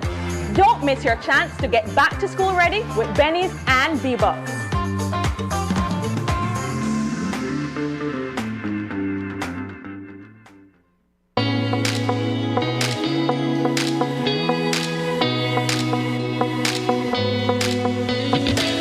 Oh man, one more scroll and my data is done.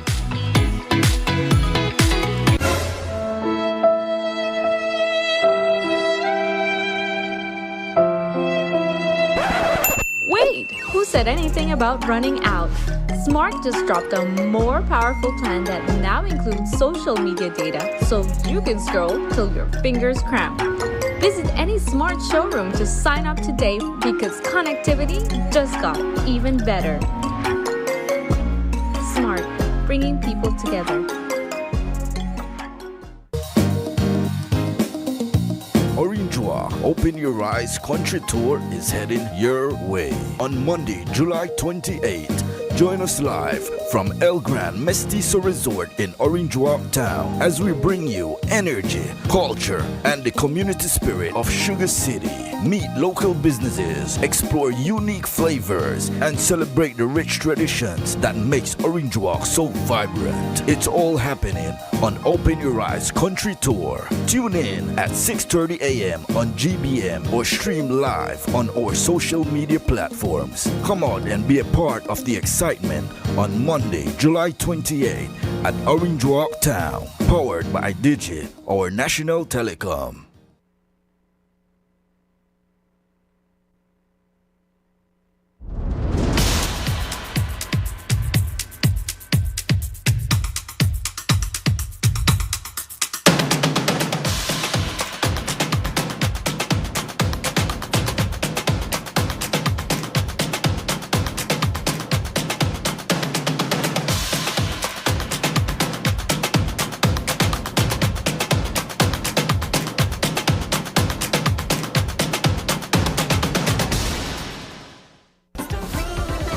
Vote for your favorite KTV contestant by texting the number of votes followed by a space, then your contestant's number, and send it to smart code 585. Here are this week's contestants. I'm here without you, baby, but you're still with me in my dreams. I don't wanna fall asleep, oh, I miss you, baby, and I don't wanna miss you, baby. Yeah. I say, hey, what's going on? And there are bombs and there are guns in your head, in your head. They are dying. Never alone this way. That was when I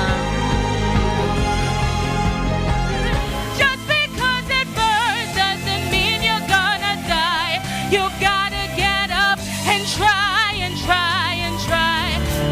I found a reason for me to change who I used to be. I'm becoming this. All I want to do is be more like me and be less like you. Remember, voting ends on Sunday at midnight, and don't forget to tune in every Tuesday at 8 p.m. only on Great Jubilees Media.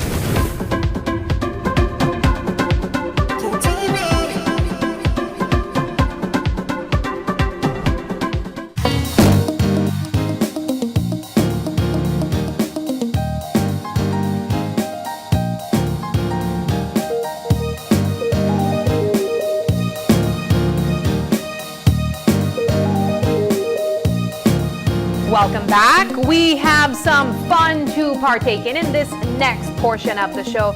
And there's a game that we are going to be playing called Decode That Tune Emoji Song Challenge. Okay. Now I know.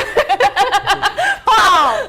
Continue like, enthusiasm. I know, like calm down. You sound so excited. No, it's like, okay, as in, okay, that's what we're going to do. This doesn't mean anything. Okay. Yeah, okay. So we're going to be seeing some emojis on the screen, and each of them joined together should be able to present a song title. So the idea is that we're supposed to guess what that song title is. And that's what I said, okay, because I also remember like watching these on social media. I think I've done, yeah, I've seen this on TikTok. You have to decode them and figure it out. Yeah. Oh, well, let's see if we can do that. All right, let's Starting up with our first one.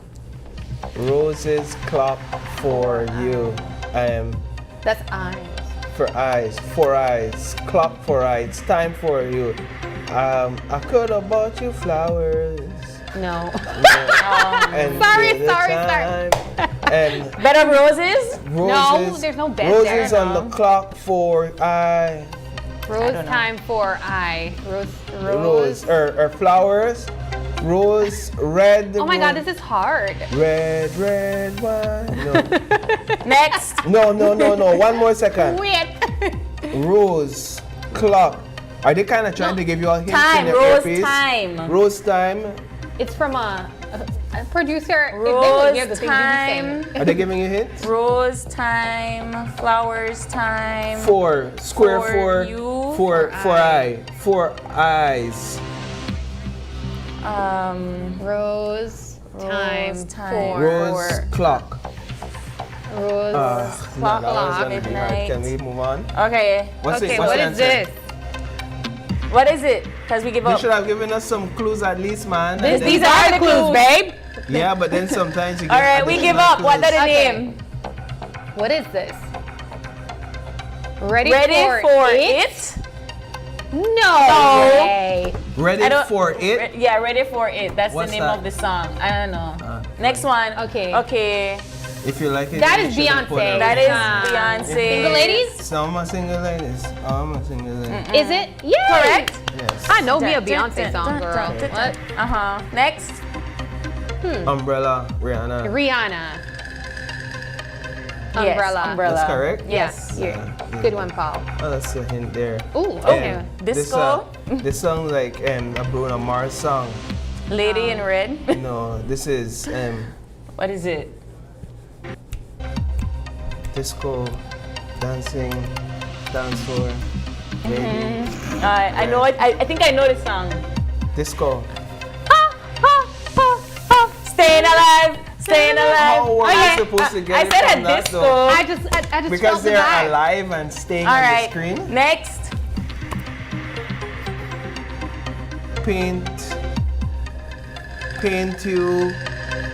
Paint you hard. I am the painter, and I'm gonna paint a yellow heart for you. I like how he just let you. Paul really shines Paul really around, does shine. around these moments. Okay. So I don't know. There's a painter with the paint, and he's painting the paintbrush, and then a yellow heart. He loves what he I feel paints. like it's not just about the emojis, what they symbolize. Yeah, so because this is Bruno Mars. artist. You in a lone Bruno Mars songs with you. Is it a Bruno Mars song? It's not Bruno Mars. It's Okay, not. it's not. But we Bruno clearly Mars. know who's Paul's favorite artist. Yeah, like Paul Bruno the Mars. What's the name of that song? Yellow. Oh, Yellow. Yellow was the name of that song. I don't know any of these songs except for a couple of Yellow from Coldplay. Coldplay. Understand the generation you have here, please, Yeah, guys. But I know that song, but I would You would have never guessed Yellow. What does yellow go? Next. Next. Ice Baby. Ice. Ice Baby. Yeah, well, that one. Okay, that was Alright. easy. Yeah. Finally. One We have more. one more. Fire Beating Dragon. No, That's that's, a Katy the one Perry, that no. put your Mickey fingers to the moon. That's Bruno Mars. No, that's No, not. I don't think it's that. It's There's the a- dragon like fire. That's a Katy Perry song. Not a firework. I thought there was like a Coldplay song with something with dragon. Or I don't know. Dragon. It's in- fire. It's not nothing to do with dragons apparently. It's Okay. hot feeling, hot. No, no. I love the concept. Yes. Okay, so if that's not a dragon, what is that? A gecko? Is it a lizard? Is it? That's Moana's It's Alicia Keys. This girl is on fire. That. No way. Yeah. What does the lizard have to do with this girl is on girl, fire? I don't know, but I thank guess you. it's the lizard that puts you on fire. Something. It's the dragon, guys. Yeah, come again. But Okay, that, so that was the emoji song challenge. It was a lot harder than I thought it would Yeah, be. but we do have one more conversation to jump into, and this one's definitely for you sport and football lovers. When we come back, Verdes will be joining us as they are gearing up for their game against the Motagua FC. Don't go anywhere. We'll be right back.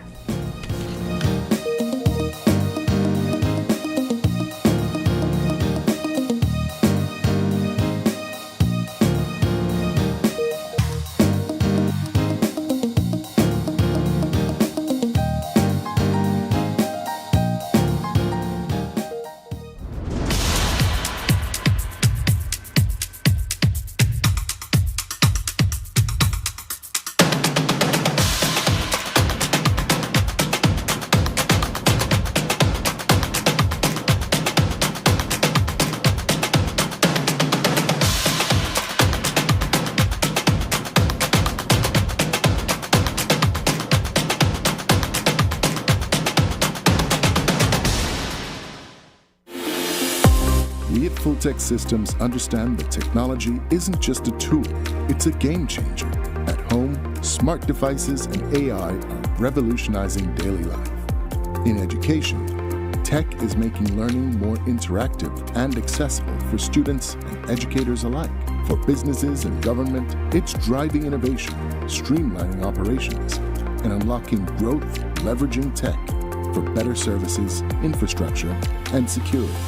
At Full Tech Systems, we help you thrive with cutting-edge solutions, partnering with leaders like Dell, HP, Microsoft, APC, Fortinet, Cisco, and Tomy. We deliver the right products for your needs, whether it's boosting efficiency, improving customer engagement, or scaling operations. Connect with us and let's drive innovation together. Full Tech Systems, your technology center, where you come for the price, but stay for the service.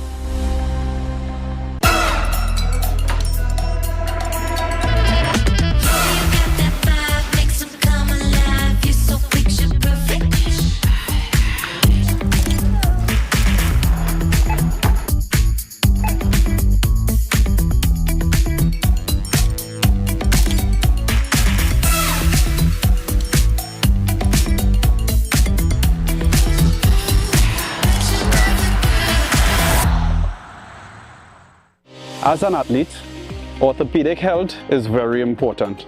Our bodies can be so strong and yet still so delicate. Injury is something that we cannot prevent. We could try to mitigate the risk of extreme injuries. However, it is very, very important that you know and understand your body.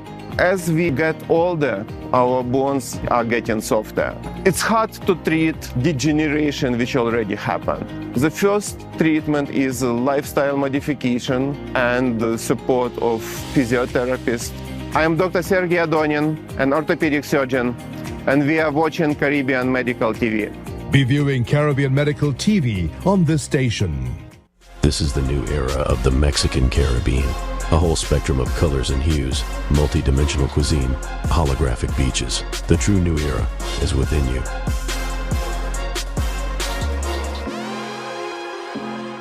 My name is Leomar Langzert and I'm a teacher and I bank with Belize Bank Independence Branch. What I enjoy is to see if the features that the app offers. I have a sense of not having to worry or be concerned about somebody finding my password and username to sign in the application because of the use of the one-time password. And another feature that I love, that I use the most, is how the app synchronizes with my fingerprint on my device. I enjoy the rapid and easy, seamless process to apply for loans through the Belize Bank, and I don't have to be having too much back and forth to visit or take time to visit the bank. They also start to offer the online applications through the app for loan applications, which I believe is very neat. I would definitely recommend Belize Bank to other teachers because one of all the features and advantages that the app offer, with these online that Belize Bank offered, is basically everything that you can do in the palm of your hand. So I would definitely recommend the bank to other teachers.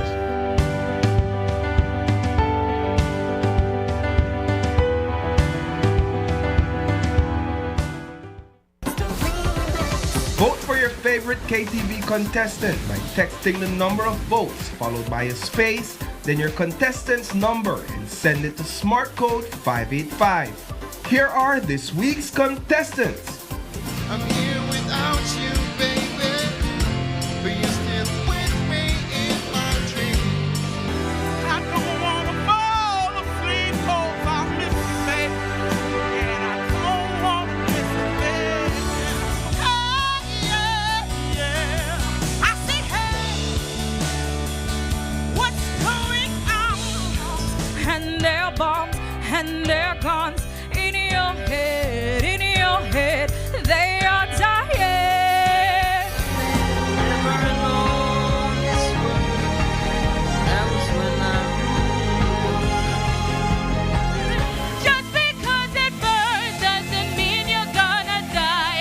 You gotta get up and try and try and try.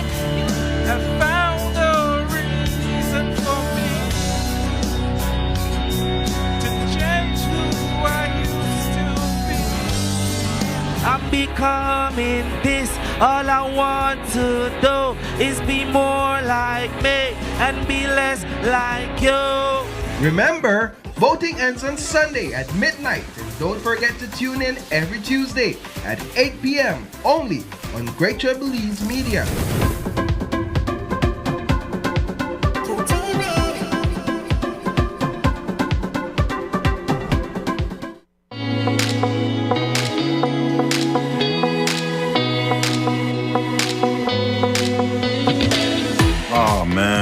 more scrolling, my data is done.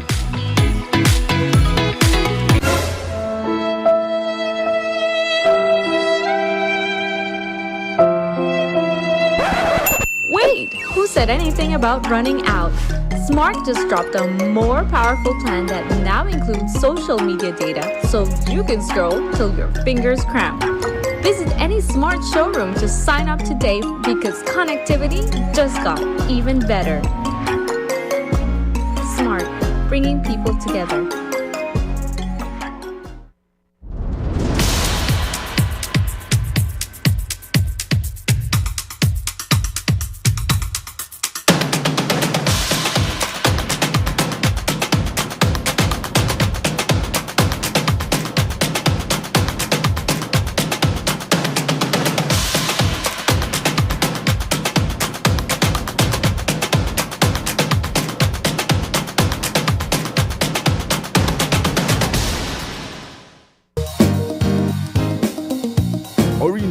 Open Your Eyes Country Tour is heading your way. On Monday, July 28th, join us live from El Gran Mestizo Resort in Orange Walk Town as we bring you energy, culture, and the community spirit of Sugar City. Meet local businesses, explore unique flavors, and celebrate the rich traditions that makes Orange Walk so vibrant. It's all happening on Open Your Eyes Country Tour. Tune in at 6:30 a.m. on GBM or stream live on our social media platforms. Come on and be a part of the excitement on Monday, July 28th at Orange Walk Town, powered by Digi, our national telecom.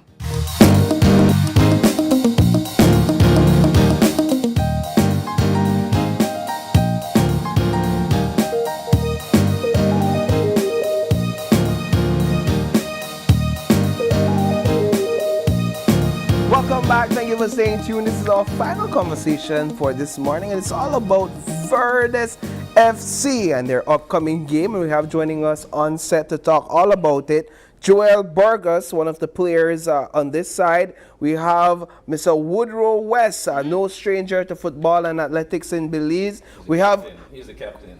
Captain as well, good to know. We have Coach Victor Briseño. Security. Security. Yeah, okay, security. cool. Security, correct. At the land, when they go along. And then Mr. Terry Gordon himself, Terry G on the MIC. Needs no introduction.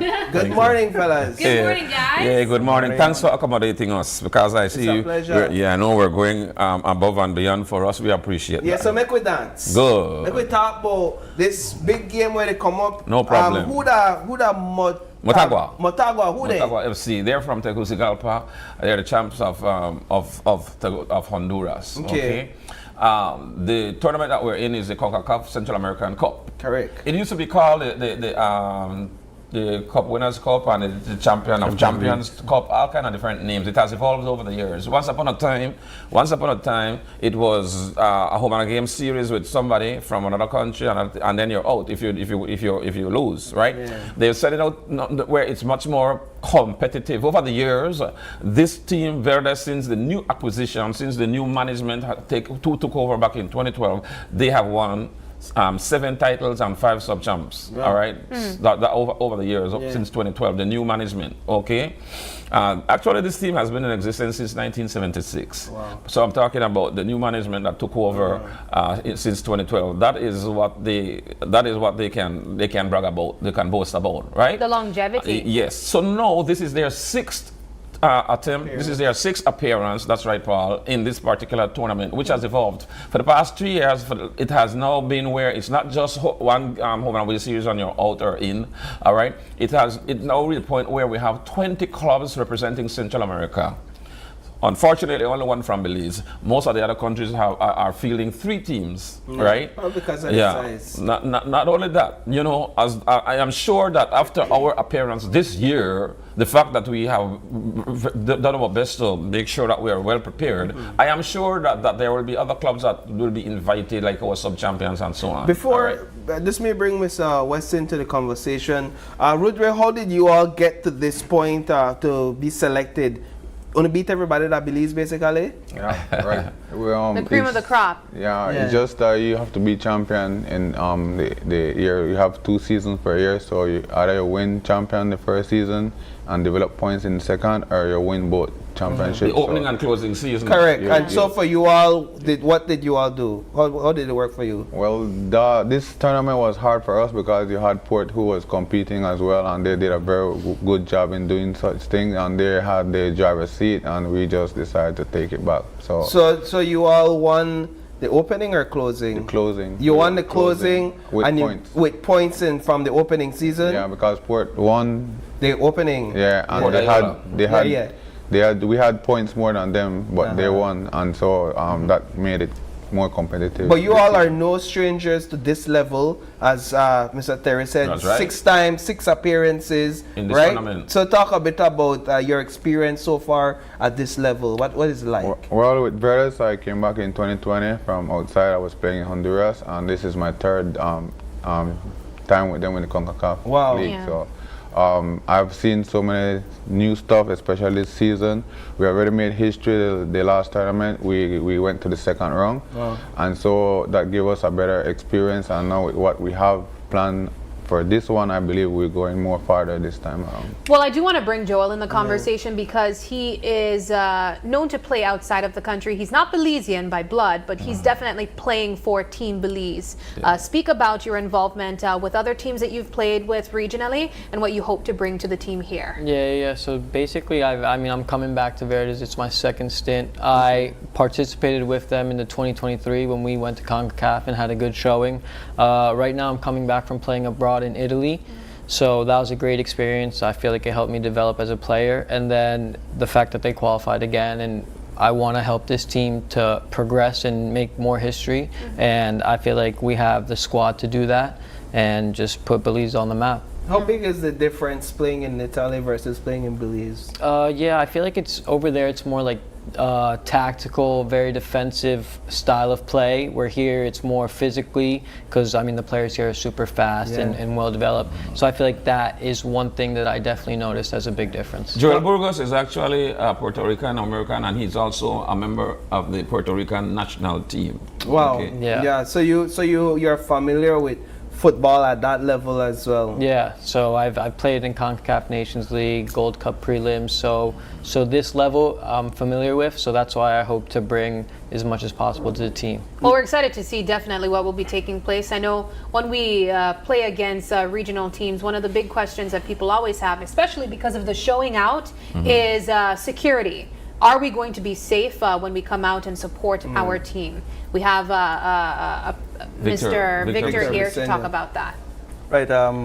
Good. Well, the guys are the stars of and the highlights of the event, right? I normally am in the backstage and behind the scenes, ensuring that security and safety of everyone, spectators, players, officials, everybody. So definitely there's some, I'm here because there's some new stipulations that have brought out due to events that have occurred. And a big one, actually I have 3 big ones. One is we're used to entering in one entrance through the stadium, but now there is a home and away fans entrances. Okay. So that'll be a change to this tournament. Also, there's a bag policy that is implemented now, right? So now I know we're used to, Belizeans are used to taking probably a big bag and stuff. No, that won't happen again. It's the biggest bag and it has to be clear.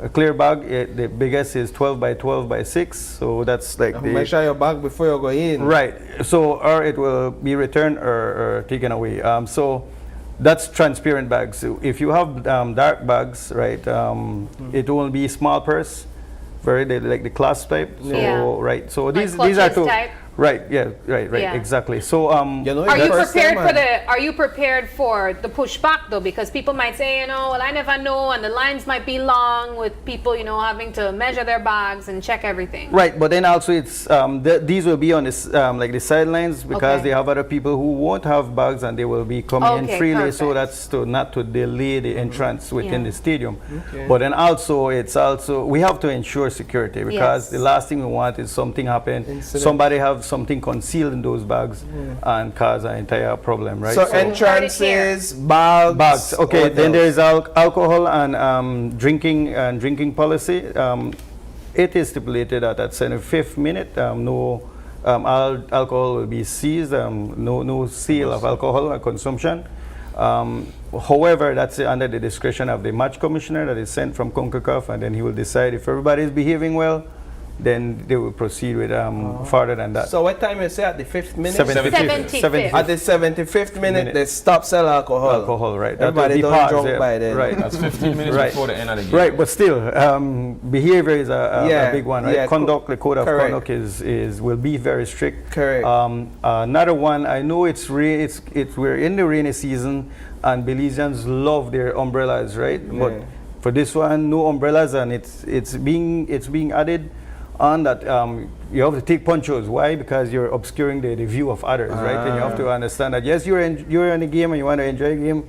You don't want to get wet, but then you also need the other spectators to have the same freedom, the same visibility of the game and same enjoyment. There's some interesting decisions. I will have to see how they play out and how the fans adjust to them. But I think it just takes some adjustment. Yeah. Just takes some getting used to and working out the kinks this night, so that moving forward we could implement this across the board as when we do these sporting events, right? Right. Well, Belizeans will have to get used to it because CONCACAF won't go lower. They only raise the standards. Right. Yes. So, and then we have to catch up. So that's basically it. We just. All right. So Terry, the match. Tell us more about the match. When is the match? All right. The location, which we already know a bit about, and where we get tickets and all that good stuff. Tell I us can do that. The game is 6 p.m. as I mentioned. It's Verdes versus Motagua. This is the first of our four games that we're going to be playing. On the 5th of August, we're going to be hosting Saprissa from Costa Rica, and then we travel to play in Independiente on the 14th of August in Panama. On the 20th is on the Cartaginés in Costa Rica on the 20th of August. So that's what it's like. The top 2 teams from each of these groups move on to the quarterfinals. All right. So if you want to buy tickets, they're 25 in advance, 30 at the gate. Okay, and tickets are available. Help me, WL Supermarket in San Ignacio, Hode's Place in San Ignacio, Chippy Martinez in Benke, Mr. Rancharan in San Ignacio, FFB Stadium, FFB office in Belize City, I think that's at Marion Jones Stadium, PLB office in Belmopan. These are some of the people that are, DigiWallet is offering a special, so I think up until Sunday midday or something like that, you can get $22 off if you do it through purchase your tickets through DigiWallet, who are one of the sponsors. All right, so you can't say we don't have all the necessary information. Yes, fantastic. Well, Terry, gentlemen, a pleasure having you guys here. It sounds like it's going to be a fantastic night to come out and support our Belize team as well. We wish you guys all the best. Thank you. Thank you so much. And we got to wrap up the show now. And of course, we have to say a huge thank you to everyone who joined us as well this morning. And also you guys for tuning in with us, engaging in those phone conversations. We appreciate your feedback each and every Friday. But because it's What's the Friday, we're missing the Friday. Where's the, or are we missing the what? Or the duh. All right, we have the What the Friday here with us now, Paul in the middle. And please, if you are celebrating a birthday today, happy birthday to you. I actually have a birthday shout out. Okay, let's go. Happy birthday to Philip Goldson. He would be 102 today. Happy birthday. All right, he would have been 102 today, so happy birthday to our hero. Happy birthday to you, my guy. All right. And if anyone else is celebrating a birthday today, happy birthday to you as well. If you'd like to give a birthday shout out, or if you have any questions, comments, or concerns, you can send us an email at oye@channel5belize.com. You could also catch us live on Facebook every weekday morning at Open Your Eyes BZ. Or check out our highlights on Instagram at OYE Belize. You can even call us or text us on our OYE phone number. That's 675-2555. Please, though, do us a favor and join us again on Monday when you open your eyes. And start your morning right. In Orange Walk. In Orange Walk. Oh, yes, we're going on a tour. We are continuing our OYE country tour, and we'll be seeing you in Orange Walk come Monday. But until then, keep your eyes, your minds, and your hearts open. Have a wonderful Friday, Belize. We'll see you next week.